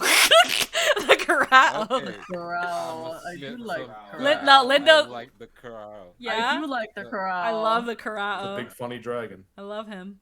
He's a big funny dragon, and you know how I okay, so you know previous session like the Kural's blood thingy, Mm. like I'm sure if it wasn't a roll for it, the Kural would have mined it. That was my mindset on it.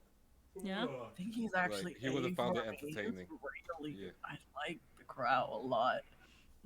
Yeah, I like the Kural. I love the He's Kural. A tier. I fucking love. He- I love how much of an asshole he is.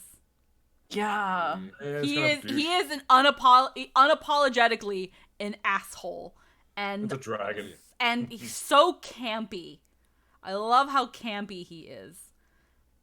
Yeah, like he brings levity even though he's supposed to be this big serious thing. Yeah, like he's a dragon. He's a dragon. Like out of all the dragons, he is the most dragon that I think that we have encountered. And Remember I when we broke down the wall and he was just like, "Cool, I'm gonna get my scales," and just stabbed the scales into himself. yeah, he just fucking jumps. He just freaking blops into that. But here's the thing too. The thing that really got me, and what really got Mei-Li, because it's like the whole time it's like they talk about like, oh, the Karao's bride, and he just kind of shakes it off like, yeah, yeah, my bride, yeah, my bride. And then when he comes in and the wall's been broken down and he comes with the scales and they're just like, yeah, the scales. He's like, where's my fucking bride? Give me my fucking bride.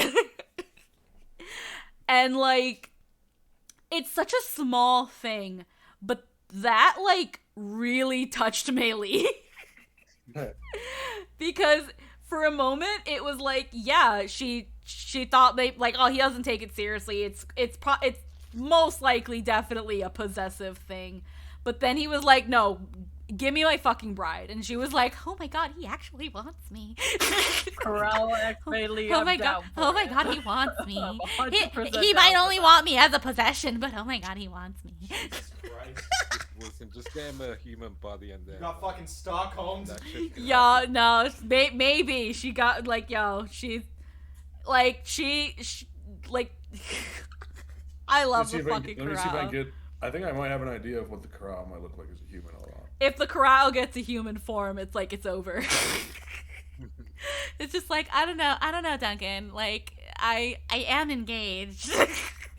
Honestly, it's only by the Corral's mercy that anything between us ever happened. All right, let's get that Corral on body. All right, all the images of Al Kwong I can find are all not very good looking. Like, oh fuck, yo, like. Damn it, Smite. If the Karao finds a way, it might just be fucking game over.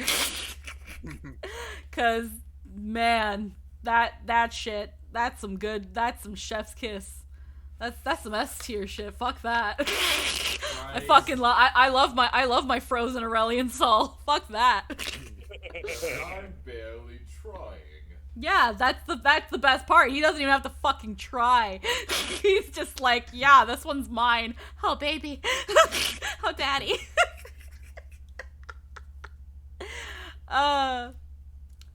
You're the Zoe to his Asol. Yep. I don't even know who the fuck that is. Zoe's the fucking silly spirit lady that likes Ezreal a lot. Oh. It's really annoying. So there are 3 I want artists in that, this yeah. chat that can make it happen. Anthony, I didn't know you do art. I know, it's a secret I've been keeping this entire time. I'm the actual token artist. Oh damn. It's me. It's him. The Ona. She's a good cat. She's great. Heck yeah. Yes. Fucking ass tier. tier, mama. Cat mom. Cat mommy. Mumsy. Cat mama. Mama. I love the Ona and She's she ain't even my mom. We put all the Maybe animals one day. but one of the two bison in S tier. Yep. Yeah. This isn't great. I'm sorry. The Ona was great. I'm glad we didn't have to actually fight her. Because Yeah. that could have been a thing. We were potentially gonna fight her, but then you pulled that fate card, and then she just became fucking cat mom. It was great. I almost died. Yeah, you did. He did. Yeah, he did. But it's okay because we got +1 cat mom. She was like, oh hell yeah. Oh, I love her. She's not even my mom, and I love her. I'm so happy. She fixed your dick problem. Yeah, she did. But you know what? I saved her daughter. So Yeah, there you go. equivalent exchange. Equivalent exchange. Ona now has a son. You receive one living daughter. I receive my cock and balls. Plus 2 more children. My cock and balls. I receive penis. I receive penis. Penis. Oh, fuck. I love Leona. I love her so much. Ro. Ro. I love her. I hate you, bro. I. Okay. So when bro isn't speaking exposition, he's great. Yeah. That was great. I like Ro. When he's He not. was gonna help cheat the Fire Lord out of the victory. When he. I could agree with Linda. When he's not an exposition dumping and being a professor, and I have to wonder if any of this is going to be on the test, then yeah, I like Ro. I also just like the idea of the stupid little tiny baby dragon just pitter-pattering around. Like, He was an acorn once. like the... That's all I imagine whenever it's like, and Rose scuttles along. He was an acorn? He was not an acorn. This fucking this eons old fucking wise dragon. And Just then- go just a little. Yeah, it's like the lizard on the slippery wooden floor. Yeah. Yeah. It's literally like He's it's our Mushu. he's just He yeah, is. he's our Mushu while also being our Ren, kind of like that cute little Pomeranian from that one freaking visual novel. It's like, oh, look at the cute little Auba. What the fuck? New Oh, one. shit. New one. like New one. like I fucking who drank alcohol with the dragon. Yeah. I like Ro. I think it was gin. I think it probably was Jin. If there was any alcohol drinking, assume it was gin. He's not as good as my dragon, but he's a good dragon. He was my dragon original. Well, he was mine. Well, he's Nuon's dragon now. We found him in a tree. Nuon went to sleep, and I talked to him. Was like, "Hey, this lady ain't so bad. What are you doing, buddy?" And he's like, "Nothing. I don't even want to be here." So it goes without saying that Yuki is best girl. Yeah, Yeah. that's the. Yeah, no. Oh, Yuki is S tier. I'm.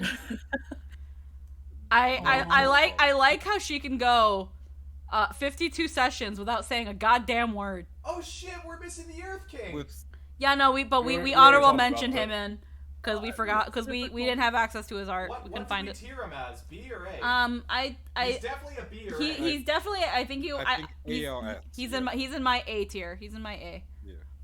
But no, Yuki is best girl. Is I just, love Yuki so much. I love Yuki Yeah. so Oh my fucking goodness. much. Yuki's had so much development without saying a fucking word. and Yeah, that's like amazing. fuck. I don't know how, but she didn't have to say a goddamn thing. And Yeah. I love that in her dedication and wanting to see Captain Lenoa again, Mei Li has a general idea of what she wants, just has no idea how the fuck she would ever get it. Like she's How do we get someone like? How do I get a relationship like there? Mei Li first grew up with Baba and then goes to this dance troupe with a bunch of women that don't have very savory opinions of men. I don't know. Your friend Maka certainly did some stuff. Point is, Mei Li didn't grow up with a lot of people being like, oh yes, men. Yes, love. Yes. And then she sees Yuki and Captain Lenoa and she's like, no, I think there's something up with this. I think there's something here. And I want to protect it. There's something going on between these two and I want to protect it and make sure that they have it. Happens, I will kill everyone. I will who's kill. ruined it myself. If anyone gets in the way of these two reuniting, I will kill everybody in my path. Oh, Deco's No, linked. same. Oh, Deco's linked things in the stream chat. He gave us the Earth King of Ba Sing Se and also Kometu. Well, it's too late for that. Well, I have Kometo. I just didn't have the Earth King. It's too late for this now. But like, she was. I just fucking love her. She's just been like just a pure, sweet character all around. Just so All good. good. Like, I can't think of anything bad to say about There's her. nothing bad about Yuki. She's just been a good girl the whole time. Like She is she legitimately the wants best. to see Captain Lenoa more than anything, and if she truly had her way, she'd probably be there by now. But she just lets us drag her along with us, and like we've been delaying and delaying, and she's definitely like pouty and sad face about it. She just wants to see him again so badly, but she's like, Don't worry, baby now girl, we're working on it. she's like, I get it. Now's not the time. It's okay. I can wait. Yeah. And she She waits. can put her friends first, and like she'll have conversations without speaking, and Meili and Yuki conversations are great. Yeah, like if it wasn't for the Karao, I would, and if it wasn't for, it's like Meili said, if Captain Lenoa doesn't want you, Yuki, I will have you. I will take you, Yuki, and you will be mine. I guess I'm a lesbian now. Like she, like I can safely say to some extent, if not for Yuki, Meili's pretty bi, but like only for Yuki. Jesus. Only for Yeah, Meili will be bi only for understandable. Yuki. Yeah, no, I get that. She's just like, Yeah, no. God damn it, why couldn't I have been first? She will do anything for I Yuki. wonder that every day. Why couldn't I have been first? She will do anything for Yuki because Yuki has just pulled through everything, and I fucking love her. She is best. She is hands down best girl. Definitely. New one on the other hand. New one, I love New one has grown. I like Yeah.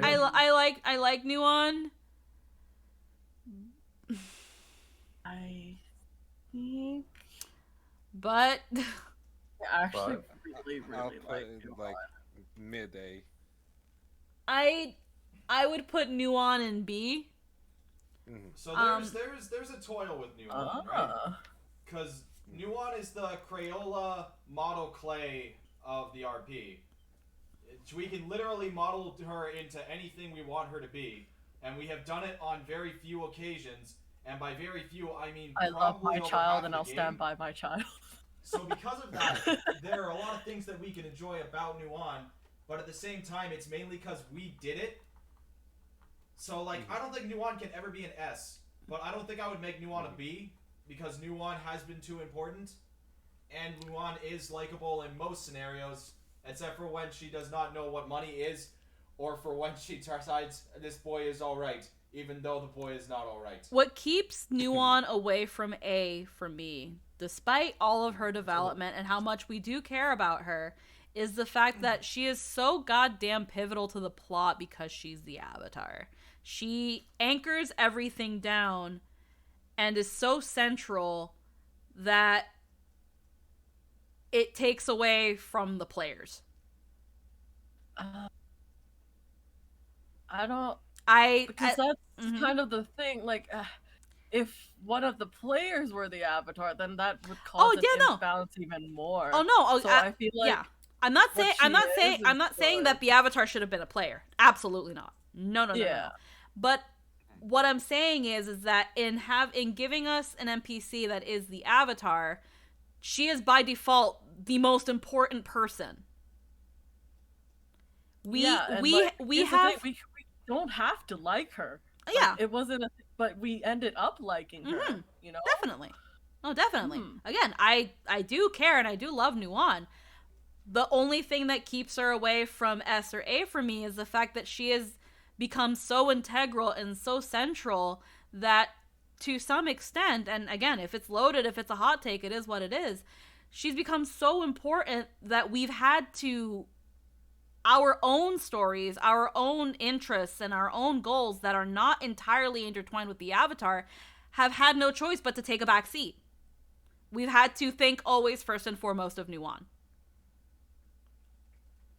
I think that's just games in general, though.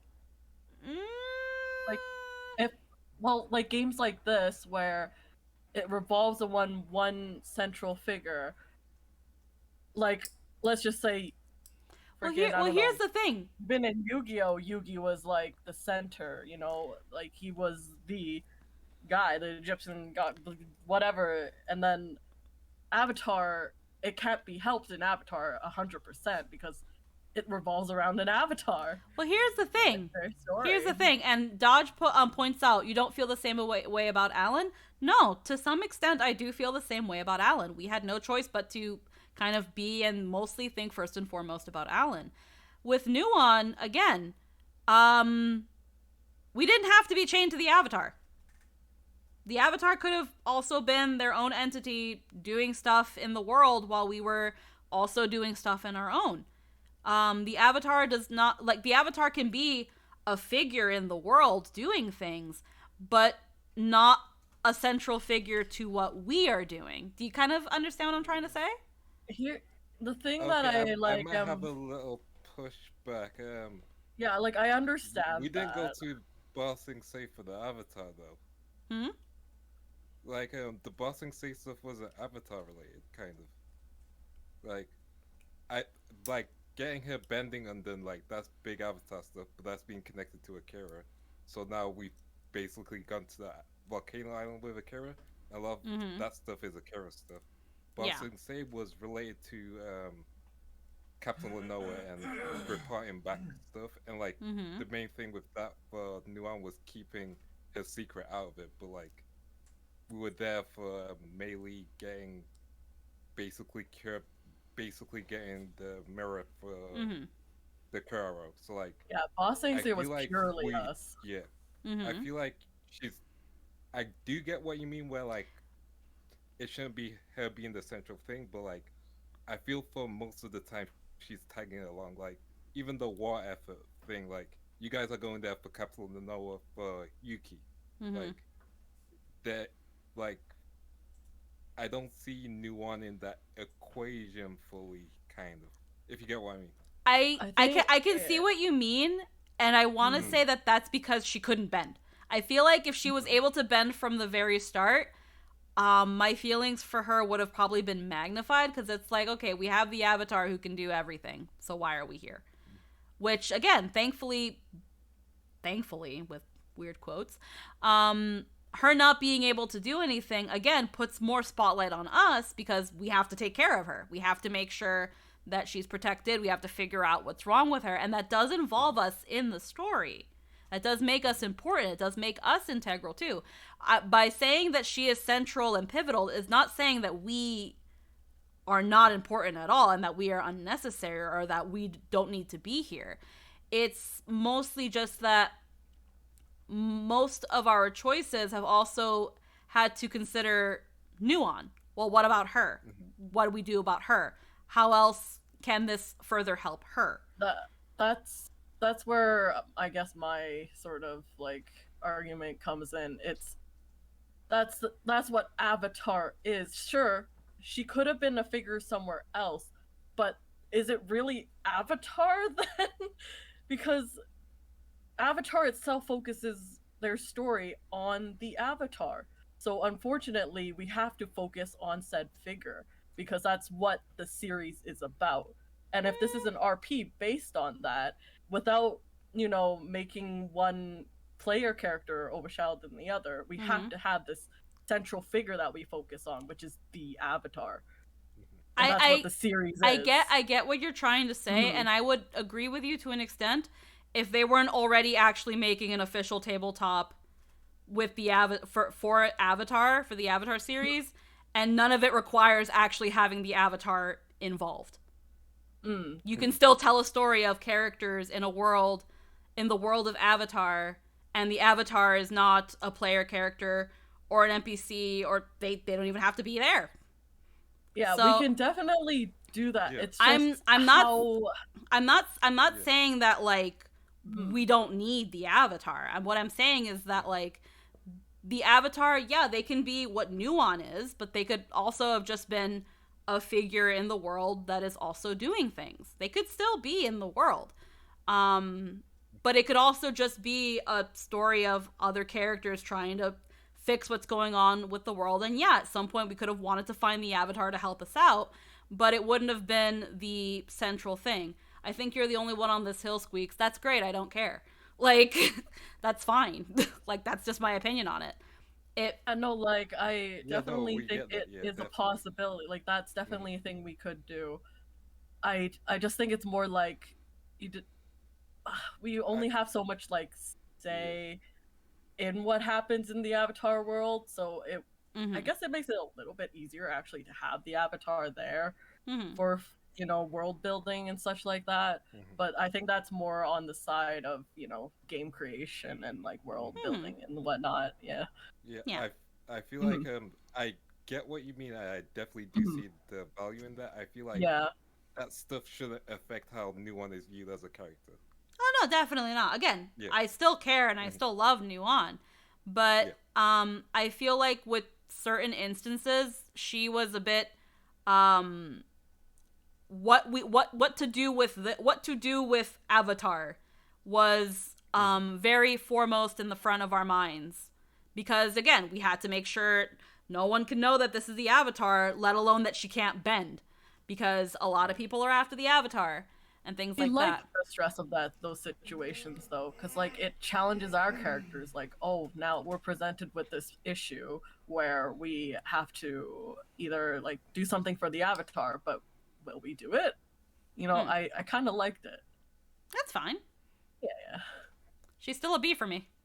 Yeah, that's fine. Yeah, no, that's fair. She's still a B for me. So she's A then, because you said one thing keeping her out wasn't her character. No, I'm just putting, no, she's still a B. She's, again, I care about Nuon and I love Nuon, but there are just some small gripes that I've had with her as essentially the Alan of this game. I feel like this kind of NPC, I feel like, in my opinion, it worked better with Alan than it has worked with Nuon, and that's just me. It worked better with Alan because we were, digital entities. We were initially possessions of him that had autonomy, that could decide what we do, but in the end comes back to him. In Avatar, we are living, breathing people that have had our lives, and we have our aspirations and goals. And now we must also take care of this child. So, again, that's just how I feel about it. Doesn't mean that she's bad. It's just, it's been done better. And it's been done better, in my opinion, with Alan. So, now we've got the PCs. Maybe I'm more lenient because that was Luca's goal and aspiration, to help the Avatar. Maybe that's why. So it went like more naturally for me and like my character. Yeah, that's probably why. Well, because when we made our characters, we had to have a reason to want to help find the Avatar. Definitely. And again, with Mei Li, her reason for wanting to find the Avatar was that she was saved by the Avatar. So she wants to be able to help out the Avatar just like the Avatar saved her. But that doesn't mean that she revolved her life around the Avatar. Yeah, no, that's the thing. Luca was very dedicated, so that's probably the difference. Again, she played hooky on 2 instances on important spirit world shit. Like, the Avatar is not the absolute #1 priority on her mind. She also looks at Nuon and is just like, yeah, you're the Avatar. You're also just a girl. And you should be able to do girl things, like be interested in boys and freaking want to get cute clothes and be a person. That kind of thing. Anywho, an Avatar, you're literally attached to him. Again, it's kind of apples and oranges at that point. And, no, I'm gonna stand on this hill, Tico. Unless you want to say something, you can come in here. Player characters. We're starting with Akira. Cool. So, I enjoy Akira. I love Akira. Yeah. I will say. People are gonna hate me. I'm okay with Akira. Hot take. Yeah. He's aight. Okay, hot take. The lie was unnecessary. Which lie? Yes. Yeah, that makes sense. That checks out. That tracks. He's a little liar. He lies for things he doesn't need to lie about. Yeah, no, that's fair. Yeah. Like, I enjoy it. I'll put him in that step, but like, man, those lies kept on lying. Really good at it. I feel when Nightshade role plays, it blew me away. I'm like, he can do this. Oh yeah, no. Because my only time before that was, I think, what was his name in Fairy Tail? Quince. Quince. Thank you. Quince is kind of really passive. Yeah. So. Well, with Quince, it's when you remembering Quince's backstory, where he was attacked, asleep for a bajillion years or something, just a long time. Yeah. Comas will do something to a person. With Akira's case, it's like, you know, he was raised to be a good boy. He has expectation. He has pressure. And now he's away from home. He, you know, he knows he has merit. He knows that he's formidable. He knows what he's good at. He just can't rub it in people's face and be cocky about it. And he doesn't really want to. He's pretty humble. But at the same time, he knows what he's worth. And I'm gonna put him in A actually because okay, this might be a minor gripe and this might just be me and this is out of Akira's control, so like it just affects me how I view the character. Yeah. Him getting his eyesight back. Spoilers, I guess. Yeah. We already said spoilers in the beginning of this. Yeah. But I feel like Akira's character like is stronger with him being blind, if you get what I mean. Yeah? You think so? Yeah. Yeah, because it's that struggle through adversity and like being able to continue on without his eyesight. So like when he's got them back, it's kind of like, okay, we've kind of moved on from him being blind. Like that was just a phase kind of thing. Yeah, I can see what you mean. Because it's like, look what you've done, Akira. Look what you've done, and you didn't need to see. Like, you are so much more than your disability. You are amazing. You look at what you've accomplished, and look what you continue to accomplish. Well done, Tosin. And it's like, okay, here are eyes, and you can see now. And again, I'm glad that Akira got his eyesight back, but it's weird. I think that's a nice little closure for him.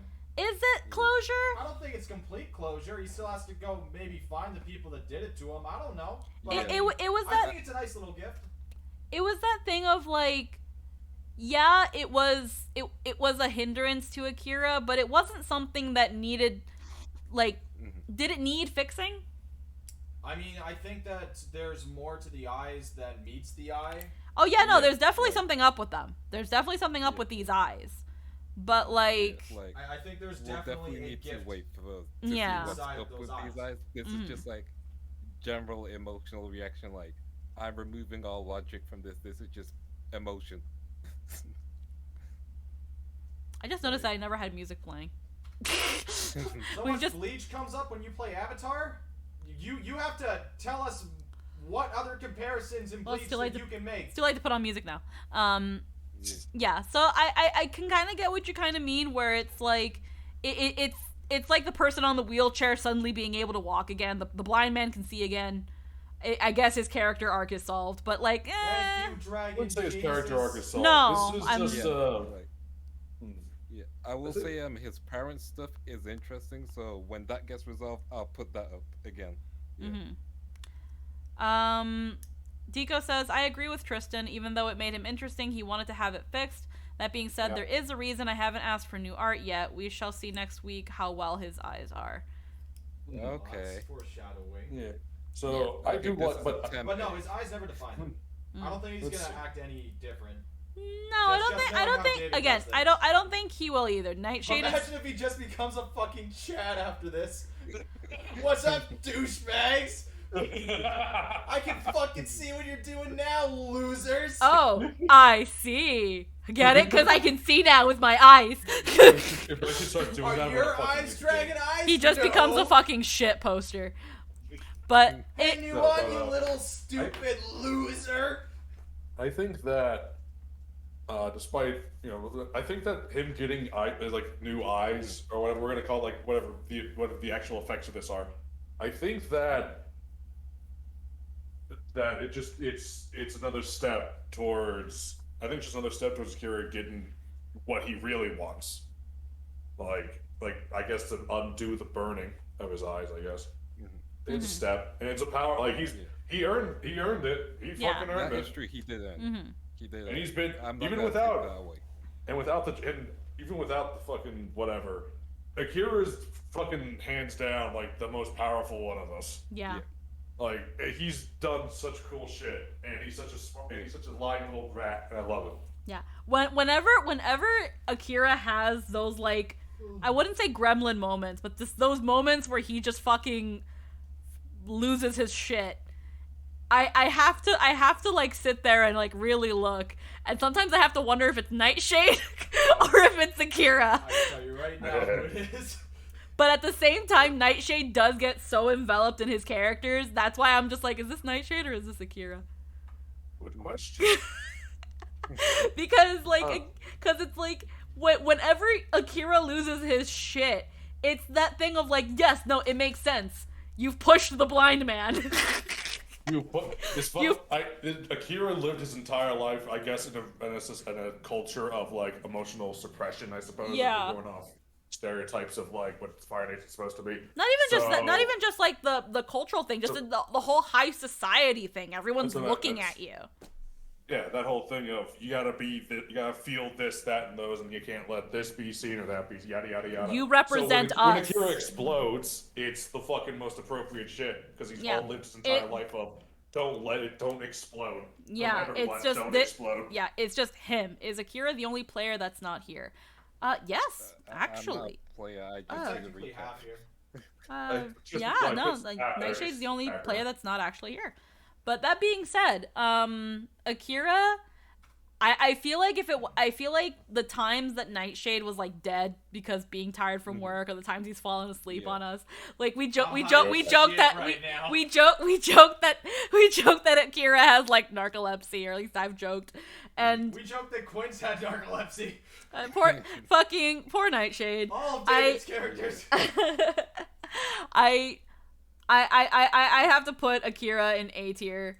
Some of that has taken the. I definitely want to see where him having his sight back will take him as a character, but there are those moments where, because Nightshade's dead, and I can't blame Nightshade for it, but it's the times that Nightshade was away. I feel there were moments that Akira definitely would have done something. Yeah. And it unfortunately does come at a detriment to Akira, with some aspects. I will say again, recently he's been pushing those. Like, oh yeah, no. Lately Akira he's been roles, great. Like, Lately he's been fucking great. Yeah. Which is put him in A tier again with the eyes. We'll see what happens. Yeah. It's just me feeling weird and emotions, Yeah, it's the deaf can hear, the blind, the lame can walk, and it is kind of weird. It's just like, you're it's always weird when you have a character with a disability and they overcome they do and accomplish despite their disability, and then it's like, poof, there you go, your disability is gone, and it's just like, but the disability wasn't their character, it was just a thing, but yeah, Ichibe. Yeah. Oh boy! Who? No. Who? I was just waiting for that. No. Ichibe. I'll put him in S. Yeah. You put him in S? Yeah. I shall explain why with my words and feelings. And it is yes, he just belongs there. He just belongs in S. But no, like Ichibe. Are we still talking about Akira? Yeah. Or are you doing none?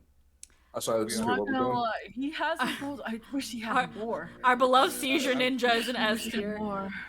Now here's the thing, and we touched upon it a little bit with Ryan, or at least I did. Okay, cool. And I've talked to Tristan about this before. Tristan's characters have a thing where they are early on untouchable. It's they have their goal, they have what they're set out to do, they know what they want to do. However you want to word it, they're very goal oriented and they're ready. And they're straightforward. And because of that, almost narrow-minded. And because of that, there isn't much wiggle room for a lot of deviation from that. We all know, most of us know what we want as players. I love interacting with other characters and building relationships, whether it be romantic, friendship, frenemy, whatever. I want to believe most people know how I like to build relationships at this point.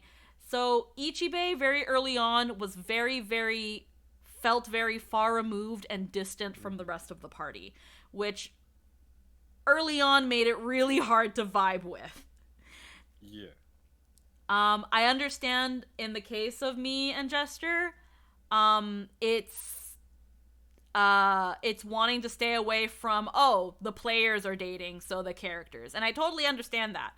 Like, in the times that I've played with Tristan, our characters have barely ever interacted. But that is the thing, at least with me with Ichibei early on. It was just like, I don't know how to engage with this character because they are too straightforward. Mm-hmm. I like that he loosened up a bit. I liked his moments with Sudi. I loved that he warmed up to Nuon like he did. He surprised me with Ryan. And he's kind of spreading his arms out and wiggling around and feeling what else is there. And I like that. Yep, he's growing, yeah. Yeah. He's growing and venturing more, and that narrow path is starting to widen because it feels like Ichibei, at least, has realized that there isn't just one set direction to get to where you want to be. You can take other roads. And again, it's opening like his more humorous side, his more sillier side, his more laid back side, the sarcastic side. Ichibei was very, very rigid. We usually joke about like a team mom and a team dad. He was just like, he wasn't either of those. He wasn't the mom. He wasn't the dad. He was, I don't want to, I can't think of another word, but he was definitely the stick in the mud. And I don't mean that in a bad way, but he was definitely just the one that was like, bam, here I am, and that's it. So early on, that was kind of for me that made it hard. But Ichibei's definitely grown, and he's grown on me, and I love Ichibei. I love his dynamic with the characters now that they have built one, because the party dynamic is one that, like, well, now that we're talking about the party, we can truly get into. But the party dynamic has grown in a very interesting way. Yes, it has. It's, out of all the games that I've been in and tables that I've been in and party dynamics that I've been a part of, this one has been the strangest with how it's built and developed. Yeah. I'll stop talking now. What do you guys think about Ichibei? I love him. My interactions with him have always been great, and seeing him just do his thing is the most enjoyable Has shit. really good moments. I just wish there was more, but I think I will get that once we reach the Ashen. The Ashen Fault. The Ashen Fault. Yeah. Yeah. Once we get there, I think that's when we're gonna get good Ichibei content. Yeah. Right now he has like good moments, but I want more. That's why he's high A, not S yet. But I feel like it'll get there once we get to that place. I feel like once we get more into the personal stuff, because that's the thing too. We've not seen much personal stuff with Ichibei. Yeah. That it's kind of been like very, even the Oni stuff has felt very, very surface level. It's like, what's Ichibei? He's a ninja. And it's like, yeah, we get it. You're a ninja. I want to know more about you though. When it comes to the whole party, he's the least we know about. Everyone to some extent has talked about something of their backstory of before this whole thing. Ichibei hasn't really given us much. Yeah. So that's Ichibei's. I'm waiting for that S tier moment. Yeah, so I would say I would put Ichibei at A tier with Akira because there's oh, it's time for Tristan to defend himself, I guess. So okay. Yeah. I won't talk about my character. No, you can. I have to talk a little bit about my character. You can. But I shouldn't. I won't try to dissuade any rating because it's my character. So the only thing that I think I would rephrase, in my opinion and in my mindset, is that I don't feel like Ichibei is a stick in the butt per se, as much as he's kind of like the caretaker of the group. Like, if some shit happens to one of them, he is usually the first person to be like, all right, so how did this happen and what do we do about it? And I feel like that's kind of how I've had this character, as like, all right, I'll clean up after someone's mess. We'll figure it out. No, you're not leaving though. You can help me out with it if you have the ability to do so. You will, and we'll figure it out together. But I don't know if I would classify that feeling as stick in the mud myself. If I had portrayed it that way, then that's just my own fault as a player. But it's interesting to hear that. I think we were just lack Everything of a else better I'm just gonna term leave to your for own that. opinion. We weren't sure how Like, to really describe. That's the only thing I would say. Best, yeah. I would say stoic is the best way to describe him early on, anyway. Yeah. But Well, yeah, no, I put get him in what A. you I put him in A tier though. I still say Yeah, he's an A tier. Yeah. He's definitely A tier at least. Yeah. Alrighty, so Jin. Fucking love Jin. S tier. S tier. 10 out of fucking Yeah. 10. If Yuki is best girl, Jin is best boy. Jin is best. I don't know about that. Jin is best I boy. love him. Jin's kind of an asshole. I love my daddy. Jesus Christ!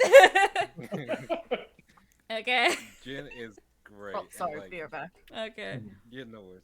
Like, Jin, originally, like, he was, best way to describe him, he was a terrible person, but, like, he's developed and grown so much. While still being a terrible person. While Yes. still being a terrible person, yeah. I love how many times Jin has passed go and collected $200. What's that supposed He to is be? he is the best drunk dad. At this point. I fucking love Jin. Like I'm back. Welcome back, man. Jin has had probably one of the best moments when it comes to like character stuff, Yeah. when it comes to confronting people. And I've said it before with like the NetNavi stuff and with Paradox, where it's just like when you get into the character, Anthony, you just pour so much, and it's so fucking amazing to watch that I'm just like, yes, I want fucking more of it. I love it. It's so fucking good, and Jin is absolutely no exception to that. He is amazing. And if it wasn't for the fact that he was a gruff boy, twice Meilei's age, she'd be on them bones. But the point is, like, I love It's me okay, I'll some be Jin. on those bones. I love me some Jin. I love, like, Meili has never considered older men, and if she wasn't already calling Jin daddy, she would consider Jin. Because Jin is just, she is proud to call Jin her daddy. I hate my father, but I love my daddy. I think that an actual father role is kind of a thing, a mindset he has, but he'll never really admit it. To like Meili and Nuwan prop mostly. I love how The he ones just, seemingly can live. I love how he just like unknowing to even himself adopted Nuwan. Like I think back to the little dumb Among Us doodle that I did, and it's just Jin is just a fucking Among Us, and then Nuwan's the little fucking companion, because that's what she fucking was. If she was any sort of like duckling to anybody, it was to fucking Jin. She was Jin's little duckling, and I lived for it. I loved it so fucking much. Those were the early moments that really endeared Nuwan to me. Just her being a fucking baby duck.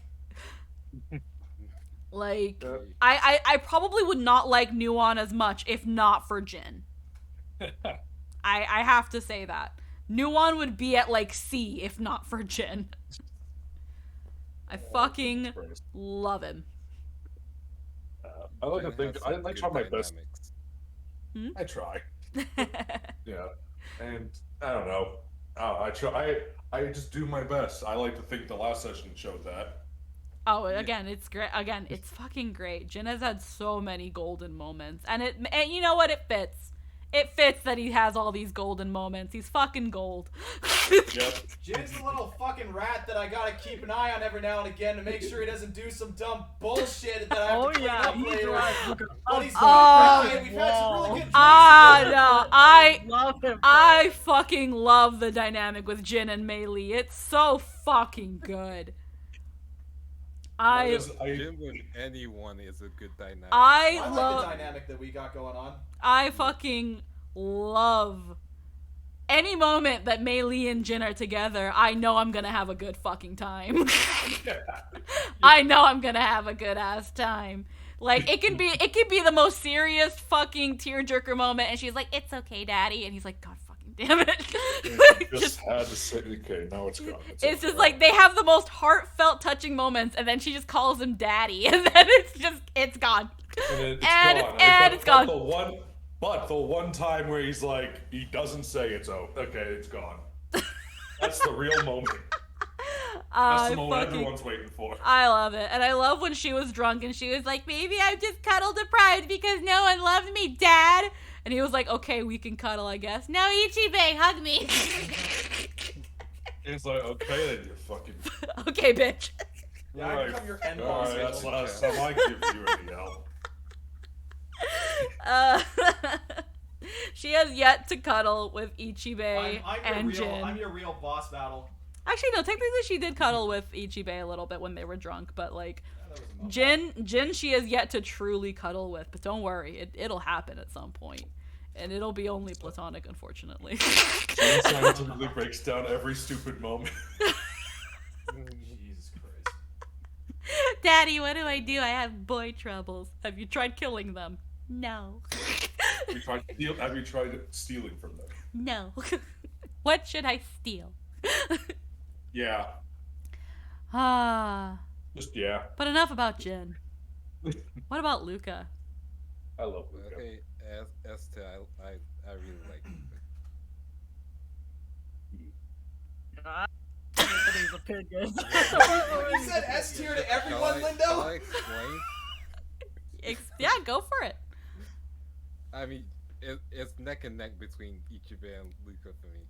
Okay, so again, with Luca, unfortunately, like early on, Luca hasn't had a lot of stuff, but usually Luca is the counterbalance to Jin sometimes, as well as Ichibei. But that counterbalance is funny. Then there's the Night Mother thing that happened, which was like a big moment for Luca because we got to learn stuff about Luca's past and stuff like that. We're having some moments with the boss that was good as well. Learn Luca's backstory.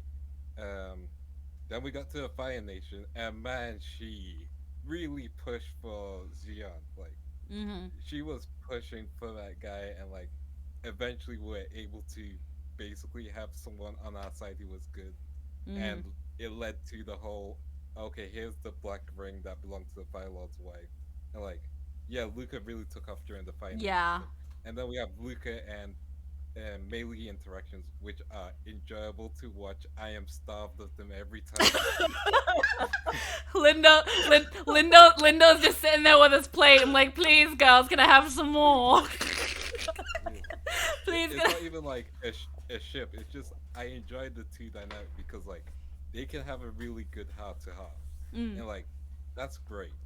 And like Luca's influence on Nuwan, basically like encouraging her not to stray off her path, stuff like that, and like being able to basically be there for Ikira, like Luca's that friend who'll be there for you. Like, how do I describe this? I suck with words. Like, Luca definitely, when it came early on, was almost just as enigmatic as Ichibei while being more approachable. But it was the thing of, again, like, Luca was the more shy, the more reserved, where Ichibei was more just dedicated and more straightforward in his thinking. Luca was in a similar boat, but still kind of open to have something with the people that were around them, but also wanting to keep them at arm's length because at the time they were hiding the fact that they were actually a male. Because everyone, you know, they think a waterbender healer, they're like, oh, it's a woman.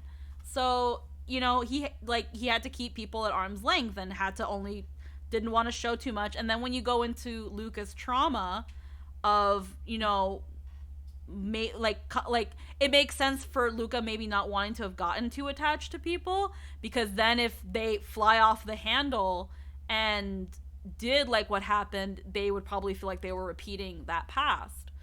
But Luca being really like shy and quiet, a little bit of a silent observer, those moments made the ones where Luca did speak up really shine through. Because again, it's like everyone has a level and degree of patience, and it's like right after Akira is Luca. Cause when Akira flips his shit, he flips his shit. But Luca, when Luca's fucking angry and done with you, it's like, again, with Akira, you know, Akira's yelling, Akira's going ham.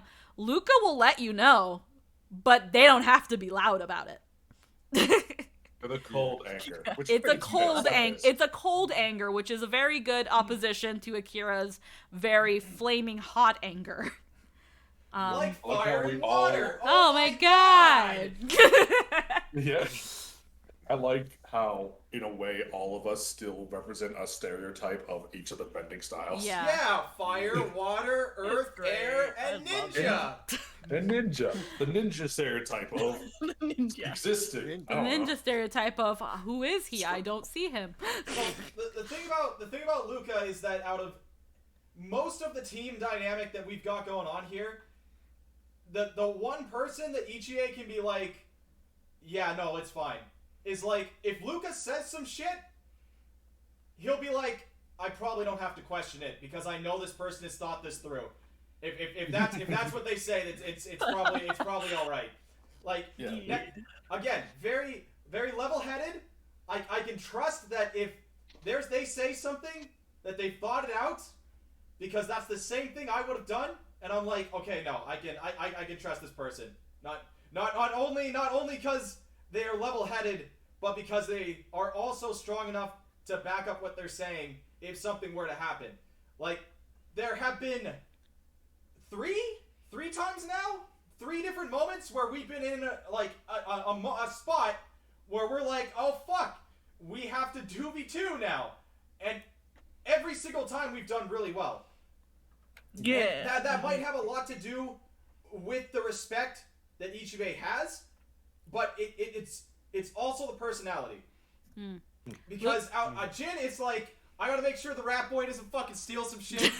And then Meili, it's like, I gotta make sure the gremlin doesn't fuck some shit. Or piss anyone off. Akira, I'm like, oh yeah, he's Akira, he's alright. And it's like, but Luca, it's like, yeah, I'm sure she's got it figured out. Mm-hmm. You can trust Luca to get things done. They've got it figured out. Yeah. Yeah. And Luca, like, again, for how, like, reserved and to themselves that Luca had started out with, has been the one that has truly reached out the most. Like, again, not many of us truly went to talk to Xian and figure out, like, yo, what's your fucking damage? Like, but Luca did. Luca, for being so reserved, has been the one to open up the most to people in terms of, like, listening and trying to, like, understand people. And I've really loved seeing them open up a little bit more. And when Luca gets flustered, it's really fucking cute. Yes, I love when Luca gets those moments of, I love the moments between Luca and Meili. I still remember back to that one stream where we were so denied that moment that I forgot that they actually cuddled previously. Phantom, I would never have forgotten that if we had had a scene out of it. Like, we were robbed. We were robbed of that scene in the past, and I am sad still to this day because I love their dynamic. Meili looks at Luca and is like, I want to know what makes this person tick. I know this person is holding back things, and I want to see them laugh, and I want to see them smile, and I want to see them just let loose but I'm stupid and I don't know how. But I'm stupid and I don't know how, so let me just make them uncomfortable. Yeah, I can't really add much to what everyone else has already said. I fucking love Luca. Yeah. In terms of, I guess, character stuff, it's like, I mean, Jin does what he does because he knows Luca can do what they do. Yeah, like, again, Luca is definitely one of the most dependable members of the party. And the best part is that it goes beyond just being the healer. Just overall, Luca is just so darn dependable. And again, just overall a complete and total cutie. And I don't ship a lot of ships in Avatar. I really don't. Out of all the games, I would say Luca and Mei Li is a really cute endgame if it ever like potentially happens, if anything blossoms. They're very, very cute together. Okay. The fact that Luca is just like, yeah, I'm down to cuddle. We can cuddle. And she's like, what, really? Like, what? You want more? What? Like, here's the thing. She's fucked Duncan. But, like, if someone was like, hey, Mei Li, do you want to cuddle Luca or fuck Duncan? She'd be like, I want to fucking cuddle Luca. What? Is this a choice? Are you getting what? She would go immediately to cuddle Luca before fucking Duncan. She really would, because with Luca, there's more of an attachment there. There just is. With Duncan, again, it's been mostly just sexual and just a lot of confusion. Booty call! Where, like, with Luca, it's pretty kind of straightforward. It's just, and it's so cute and wholesome. It is. I fucking love it. So Luke, and I feel like just like with Ichibei, but once we get into more Water Nation stuff, I feel like we can get a lot more Luca. But even then, Luca's already kind of S tier for me. So right between Isha and Bao. Right between Isha and Bao. But yeah, Luca's the only person Jin's actually told the whole story to. Second person, without duress, Ichibei. Shouldn't it be between... The first time was a lie, but the second time was true. I like how you think you lied about how big a sand shark's mouth is. No, that was just like, what? Yeah. Okay, so I didn't make a trash tier, but Mei Li is the last one. No. Oh, no, you're not pulling that shit on our girl Mei Li. High tier. I'm a pop-off king. Cool. Esther, let me explain to you guys the importance of Mei Li. Let me explain why she's probably the best character Squeaky's playing right now. Right. Okay, let me go. Let me pop off. Okay. Okay. Mei Li, when we get to it at the start, it's like, okay, she's just like the airhead airbender, but it's like she's got so many layers and she's flawed in a good way. Like she really wants to understand love and all those stuff and similar stuff to that. But like she has a very romanticized vision of it. And that flawed thing is something that she's pursuing. And I like that. It's a flawed thing and she knows it's flawed. She's aware of it. She can see it with Lenoa and Yuki, like tree love, all that stuff. That's great. Then we've got dynamics. Jin and Mei Li. That's a fun dynamic. It's like I can actually see them being family because it's that fun. And like it's just enjoyable to watch. Ichibei and Mei Li. Fun to watch again, like she's trying her hardest to be like, okay, let's see where this goes, but let's see what happens with this. It's gotten to the point where it's like, okay, no, I'll treat it's like a sibling thing. Like I can see them being siblings. It's great. Mei Li and Akira, like that dynamic is weird, but I enjoy watching it because like they can have good talks, good moments. They can be honest and open, and like the first cuddle session they had together, that was enjoyable to watch, and we got some more stuff and development between the two, and we understood why she wanted cuddles. Like she's cuddle deprived. We've seen her life. We've seen her baba. Like it makes sense. Yeah. Okay. Mei Li and Luca. Man, I've said it before, those interactions I'm deprived of, but man, I enjoy them. Not even in a ship way. Like, I just enjoyed them. Meili and Nuon. Like, Nuon is her little sister. Find me on that. Like, she's influenced Nuon in so many ways she's not aware of. Like, she'll puppy eyes to get what she wants. She'll avoid things as much as possible to, like, just be out the way. It's fun. It's great. And, like, Meili and Yuki, it's peak friendship. I enjoyed it too. Like, man, I really enjoy Meili. I can keep on going, but I'll stop for now. Phantom, you take the throne. You know what would be a stick in the mud? The group without Meili. I'm just saying. Meili is a linchpin in this group. Yeah, Absolutely. she just ties everything together, and oh my god, the moments that she's had. Yeah. Holy crap. Out of like, all of us, probably the most zero filter, which helps a lot. Because that just means that it helps the dynamic that much more. Yeah. She has really strong, like, relations. Like, I feel like social interaction-wise, so strong, and those interactions shine through so amazingly. And I just adore that. I adore Meili. Like, you definitely, whether consciously or not, have kept to the airbender airhead tradition though.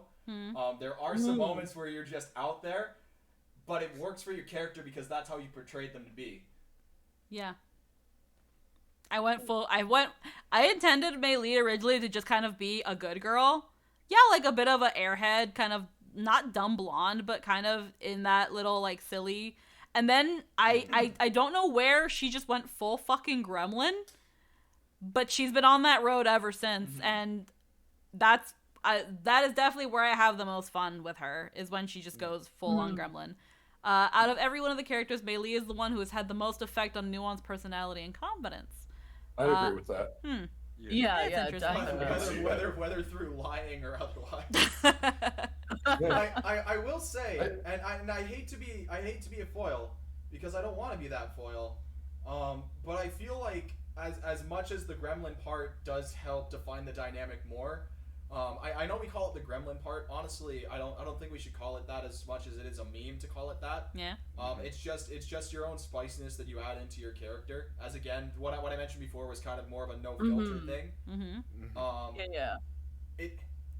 At the same time, there are moments for me where it's like, damn, that's why my character wants to reel you in a bit sometimes. It's because you go from 0 to 100 so fucking quickly. And I think it's going that fast that makes it hard for me to pace with you. But I think it's a great character. Yeah, it works for that character. It just works. It's like, hey. And here's the thing. No, go ahead. No, it's gonna be like, hey, you wanna date my big brother? Look at him, he's so cute.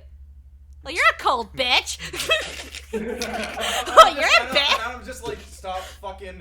You don't know who this is. No, what the fuck? She's not good enough for you, Ichibe. Like, we have had many good conversations. There's so many better fish in the sea. You live in a port town, right? I didn't die from her hot as fuck food, but I'm gonna die from the hottest fuck arrow through my chest. Nah, you'll be fine. So, it's personally, cool. There again, it's kind of like when I talked about making Ryan a B+.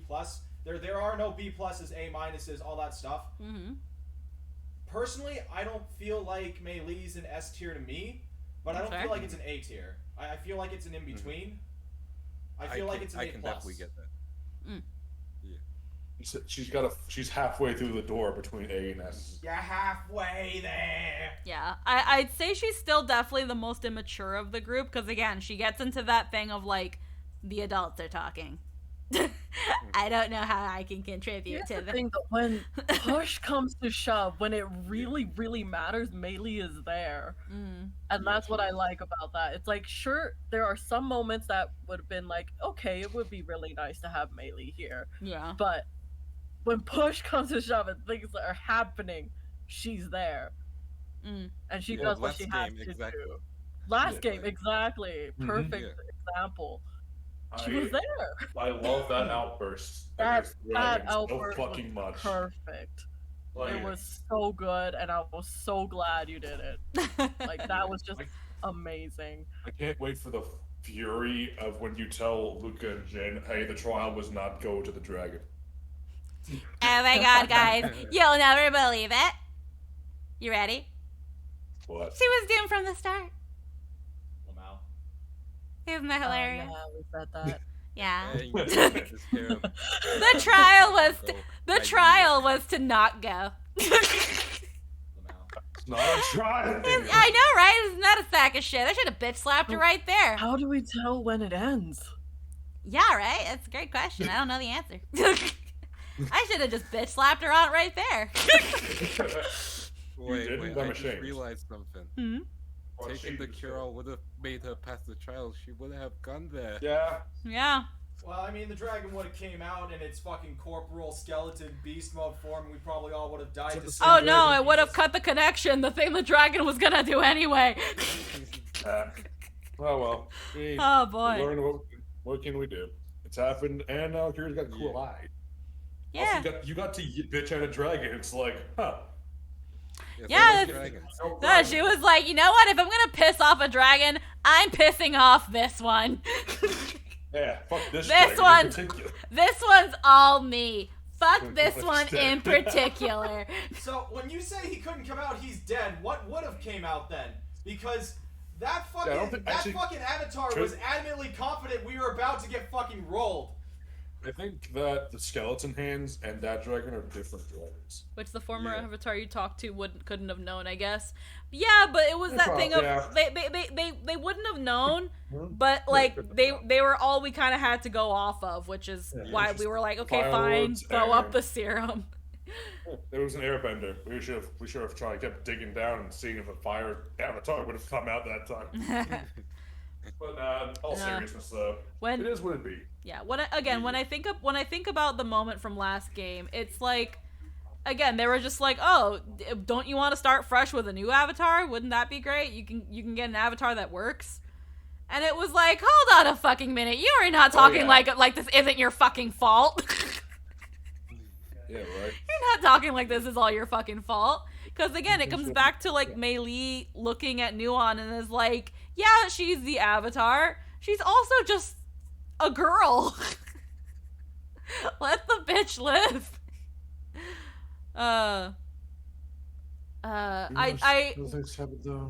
When Mei Li gets it in her to pipe up and say something, I really enjoy it. Yeah, you should. It's great. Would I say that she's one of the best characters I'm playing at the moment? I don't know, and I don't know if I can honestly really answer that. Because different strokes for different folks. So that's I went through most of Avatar thinking that Mei Li was like my least well received character, because I would see a lot of like, God damn it, Mei Li. I would see a lot of like, and that doesn't mean that people did like, you know, were like, that doesn't mean they're not well yeah. received. It could have been in like the God damn it, Bobby, like you were taking it the wrong direction. Yeah, it could have been out of the last 5 I've always said Mei Li was my fave. It's the thing of, again, I always felt like Mei Li was probably my least received, just because like if I knew anybody like Mei Li in real life, I would fucking hate her. I would fucking hate somebody if I knew anybody that was like Mei Li. Oh yeah. No, you see, that's the thing. Me too. Yeah. And yet here I am loving Mei Li as a character. Like that. I feel like this is the kind of character that can only work in a fictional sense, because if she was right in front of me, I'd be like, yeah, you're fucking hot and you know it, you fucking bitch. You know what a mirror is. Good job. Congrats. Like, she is female streamer with 80% of the fucking stream her fucking cam. Like, and she would still get fucking tier 3 subs. Like, but I really do enjoy playing her whenever she pipes in, because again, she is completely unfiltered. And I do want to see where she goes, because I look at her and I'm just like, you can be a gremlin for as long as you want, but you can't be a gremlin forever. Yeah. And then she's got her buns. I love her buns. She's got several squishy buns. She's got her top she's buns got and the top ones. Yep, she's got her buns, And her and then top, she's top, got her top buns, buns. and then she's got her buns. Buns. She's got her bow. She's got. Is bow the name for buns? The word for bun? Bow. Like steam buns, like eating the buns. Yeah. Bow. Yeah, bow. You know She's what? got- You know what I brought? I should. You know what I didn't bring up that I'm glad I didn't bring up last session. What? What's up? Jin's still carrying the fucking food box. I think. Yeah, man. I thought we put it in the. Did we move? Wait. Oh. Did we move it back to the mansion? Yeah, it's Maybe. back at the Yeah. mansion. Okay. Then I just have 2 yum bars in my bag. They're gone. They're probably melted in the volcano. Which I. Yeah, those are fucking. Those are fucking There lit. goes all my food. I'm Those are- surprised working we on still it. have those because it's supposed to be good for animals, right? And yet we never used it for like bow or Hey. any. Those are Yeah. those are Yeah. fucking Ow, it liquid. just becomes like a Super Saiyan. I gave Isha blubber nuggets before I gave it fucking yum Yeah. bars. Exactly. because I figured because they're from the Southern Water Tribe, they're just used to that shit by now. Dodge low when you see the lava bender in 4 days. Just toss a bunch of rations and then leave. God.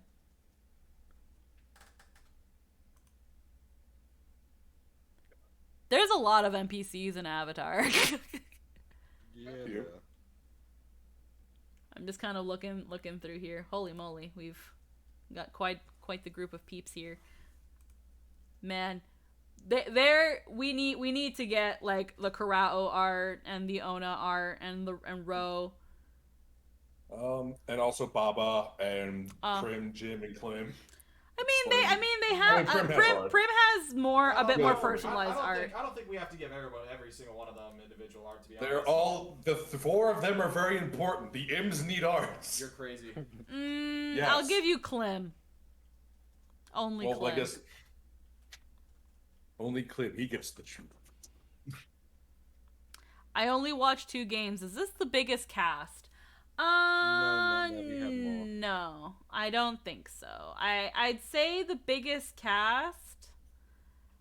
I want to say it's NetNavi, I think. NetNavi, and then Fairy Tail was pretty fucking massive. Fairy Tail had a lot, Fairy but Tail is big. Yeah. Fairy Tail barely had official art for the players, let alone like Yeah. the NPCs. Well, that was a different era. Yeah. That was a different timeline. I would say Avatar is I don't think Zelda has as many as Avatar. I think this is. No, it does. You guys haven't seen it yet. Well, okay, yeah, but Nice like foreshadowing, big boy. Alright, motherfucker. I'm just kind of I'm looking at like I would say that Zelda has more than Avatar. In terms of just like a general cast, but yeah. I would say Zelda has a bigger cast than Avatar. I'd say Avatar has probably, even though it has a lot of NPCs, is still the smallest cast. And considering that there's a lot of people here, that's saying something. Okay. Um, Avatar has. Oh, okay. Monday 6 plays. Avatar's. Okay, so yeah, they're talking about NPCs oh, no, or just player I'm characters. talking about characters in general, NPC, and Okay. I'm not talking about just PC or NPC. I'm talking about just in general.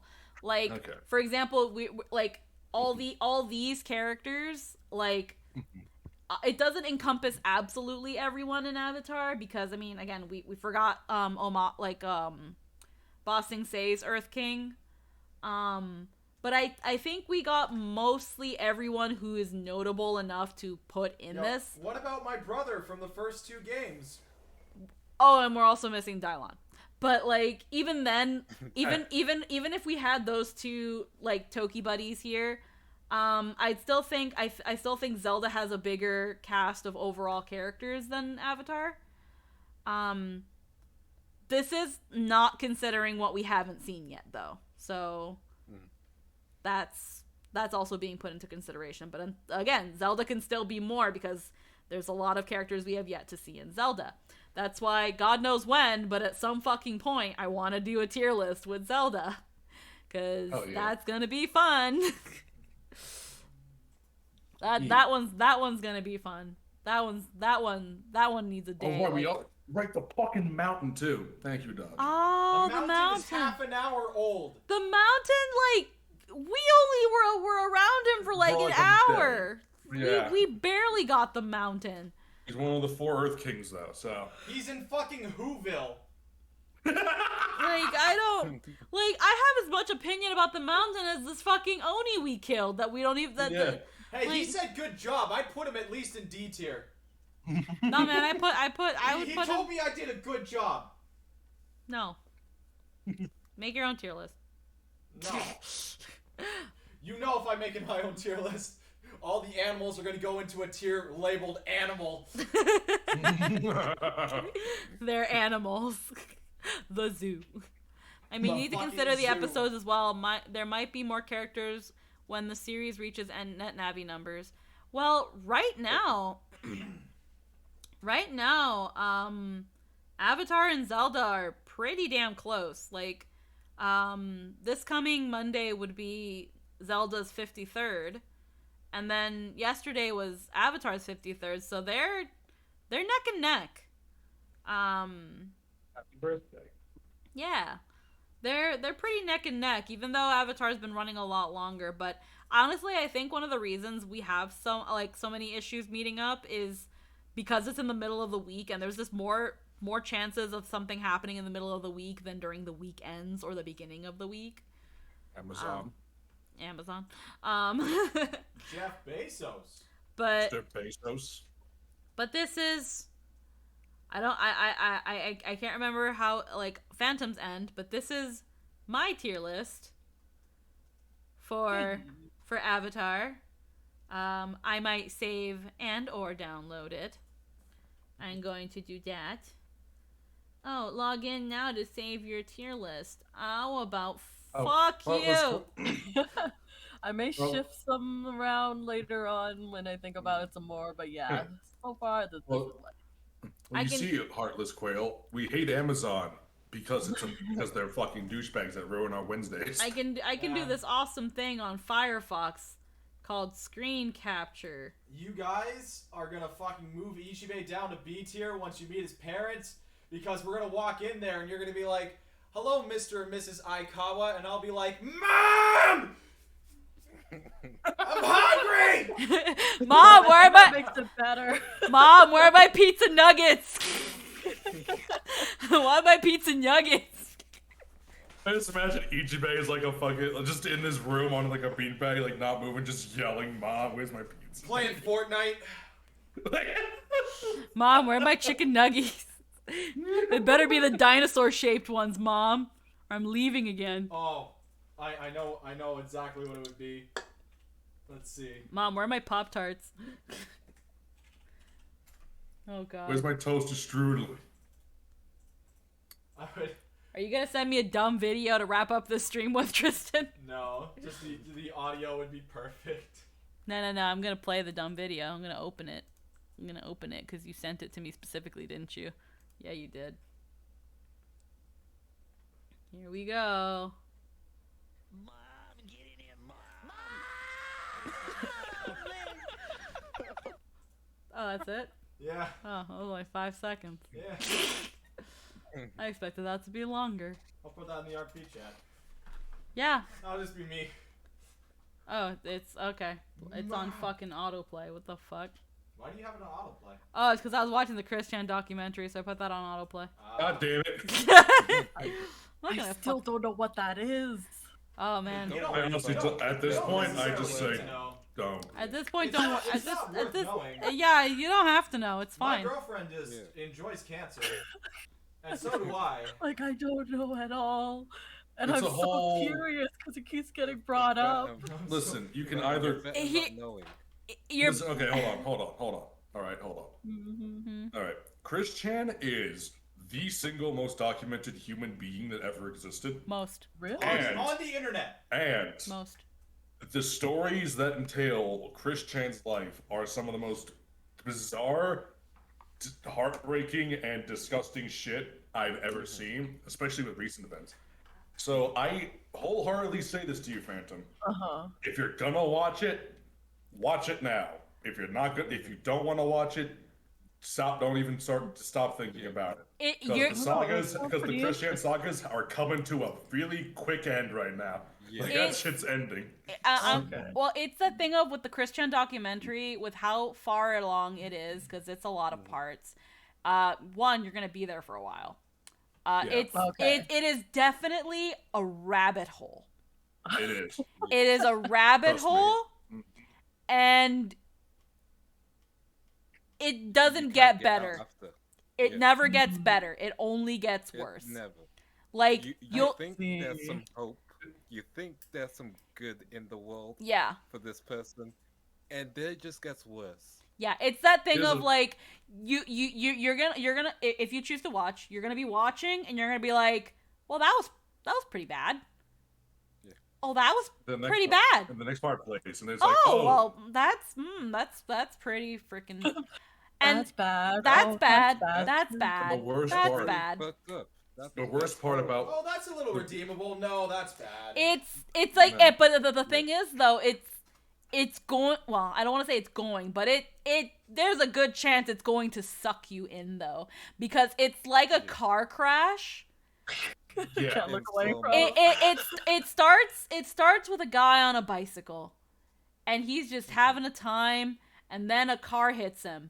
And he flies off the bicycle. No. And as he hits the pavement, another car hits him. No. And as that man flies off over a bridge and into the dock, that car that hit him gets hit by another car.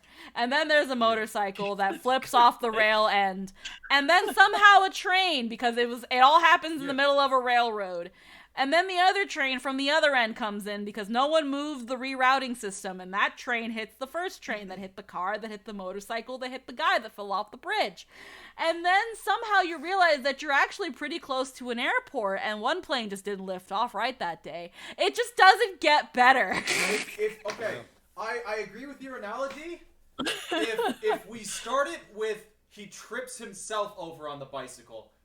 If he fucking you know, you seen that picture where there's a guy on a bicycle and then he takes like a metal pole and sticks it into his bicycle midway while he's fucking biking and then falls over and he's like, how could this happen to me? That's Christian. There you go. There. And then every car, and then everything else every happens. second car that hits him and every second train that hits him from then on is also being driven by another version of Christian. I'll send you the playlist, Phantom. I want to say one more thing about it. Mm-hmm. It is a story where there is no There's no hero. There's no hero. No one. No one in this in the story of Tristan. Not even.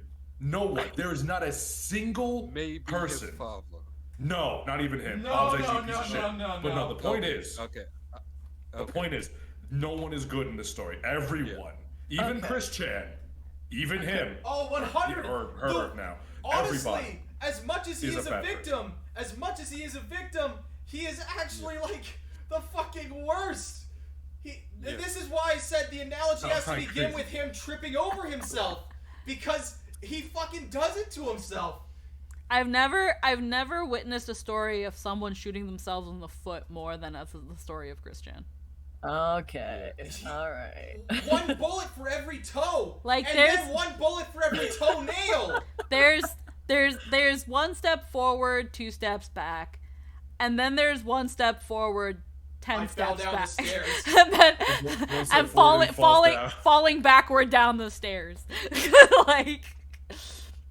This I'm gonna say this is very intriguing though. It is. Okay, so after this, we're gonna go to Phantom server. We're gonna start the marathon. Oh my god. All right, because I'll do it. I'm unemployed still. I'll do it. I don't have things to do. 29 hours long. It's a long documentary. This is days of watch through. And again, there are some things that get rough. There are some things that are like, you have to, the person who is making this documentary with the new stuff that came to light that I'm not going to tell you. Even though the documentary doesn't get to it in a bit, but we can tell you after you've watched a certain bit and you're like, I'm done with this or whatever. Or if you've already looked it up. The person who is making the documentary, after the most recent thing that happened with Chris Chan, said, I'm going to take a break for half a year. Oh, wow. Yep, it was that bad. I don't want to touch this for half a year. I guess here's the thing. I kind of like, I don't know why I enjoy listening to people talk about shit people. Like, I don't know. It's we get that. It is probably it because is, it like makes everything else seem not so bad. Oh my god. it is. I can't say the story of Chris Chan will help reaffirm your faith in humanity as much as it'll actually make it plummet further. But Yeah, it should plummet. I would say that the story of Chris Chan is like a Greek tragedy. Oh, please.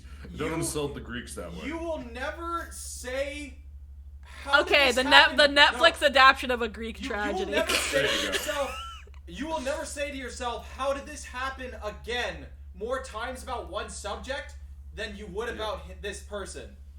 Yeah. Okay. You There- will say Icarus didn't have it that bad at the end of it. I can't remember the name of that one dude that like pissed off the gods that was like forced to roll a boulder up a hill. Sisyphus. But there we go, Sisyphus. Yeah. And then just as it reaches the top, it fucking rolls him over and he's back at square fucking one. You know, I was about to reference a more fitting Greek punishment, Yeah. but that would spoil it for Phantom. Oh, no, don't say that. I think the one. I will say though, without spoiling that one, I will say that there are certain things in the story of Chris Chan that are eerily foreshadowing. Yeah. Oh. Like Yeah. it's there are some things that are said that are uncomfortable. said and talked about, and then it's just like he's its own self-fulfilling prophecy. Yep. Yeah. He, she, they. It's Look they- at my they're little Zelda buddies here. Look at them. They're so cute. Look at my little Zelda buddies. Eric was here earlier and he was like, I've not seen these buddies. And it's like, yeah, I've got a Ronin. I've got a Gorthos, I've got a Gallon, and I've got a Polo. And Phantom, which one's coming up? You mean Marco coming up? Yeah, Marco's coming up. Yeah. Like, Yeah. I love them. I love those little Zeldas, and like they're all like little chibi dolls. But Gorthos looks like he's an action figure. Yeah, I wanted him to He's have just the really pose. small. I wanted him to have the pose of like a little action. He's in with like a normal head. I wanted him to his have. body. I wanted him to have a little hero pose. I might actually at some point, Phantom, just throw money at you to get a new polo though, because as they all started coming together, I was like, God darn, I should have like asked for something different from polo. So I'm definitely gonna throw money at you at some point to get a new polo, just so that they can have that really cute like set look. Oh, okay. Yeah, I'll definitely throw you money at some point for that. Hey Emerald, how you doing? Hi, Emerald. Freaking out yet, buddy? And then I think I might flip a coin for Clavier or Jasna. I'm kind of leaning towards Clavier, so I might get Clavier since that's who we've got right now, and then Jasna can be in the future. But like, yeah, no, I love my Zelda minis. I love them. They make me so happy. They babies. I love them. I think now that we're finished the Chris Chan tangent, I think that's a pretty good place to wrap up. We're gonna wrap up on Chris Chan? Fuck. Shit. I mean, I was gonna say what better place to wrap up, but then I talked about my Zelda buddies. I talked about my Zelda minis and how much I love them. But I guess what we can do is throw some of these people over yonder. We can throw them in at we can throw them Let's at see who else is streaming right now. We can throw them at Phantom Stream. Oh, yeah, of we can course. throw them at Phantom. I was actually Let's not thinking. do too many here. I was probably thinking of throwing them towards Hayden. Yeah. They are currently streaming at Nat19, and I think Hayden's playing Psychonauts right now. The new one, the old one, or the new one? I think it's the old one. The old one. Nice. I forgot I'm doing my toggle. Whoops. But yeah, right now they're streaming Psychonauts. Because obviously, since we're here, we clearly couldn't have DMS. But this was still a lot of fun too. Like, honestly, I because of like the amount of NPCs that were like sidelined and we didn't get much of, I actually expected more people to be on the Who, but only 4. That's actually good. Yeah. But I think I'm gonna start up that raid. Give Hayden some love. Give them some Bernards. Oh no, I don't have Bernard emotes. Not yet. Well, I have the pink hug. Throw them some Phantom. Well, I don't know. Phantom, are you gonna throw raid at anybody? Yeah, I'll follow along with you. Oh hell yeah! Perfect. Yeah. Yeah. Okay. Give them some phantom hearts and some pink hugs. Yeah. We'll send them your way. Give them lots of love, and I hope you all have a wonderful night. Tomorrow, you guys are going back to your Nier game, right? Yeah. Yeah. Yeah. We're going back to the Isles of Night. There we go. I was like Isles of something. No, I can't. Isles of Fun. Isles of Fun. It's fine. I'm just gonna give the players more trauma. More trauma. Sweet. Yeah. So over at Lindo's channel tomorrow, there's gonna be more Nier Isles of Night. I'm not sure if I'm gonna stream tomorrow. I don't know. If anything, it'd be later in the day. I will definitely be back on Saturday like I always do because I've been pretty damn consistent so far with some more Persona. But until then, I hope everyone has a wonderful night. We are going to raid that Hayden girl now. I hope you all... Make sure you ask them how their milk is. Yeah, ask them how the milk is. Oh. Bye! Bye. It's a Psychonauts joke.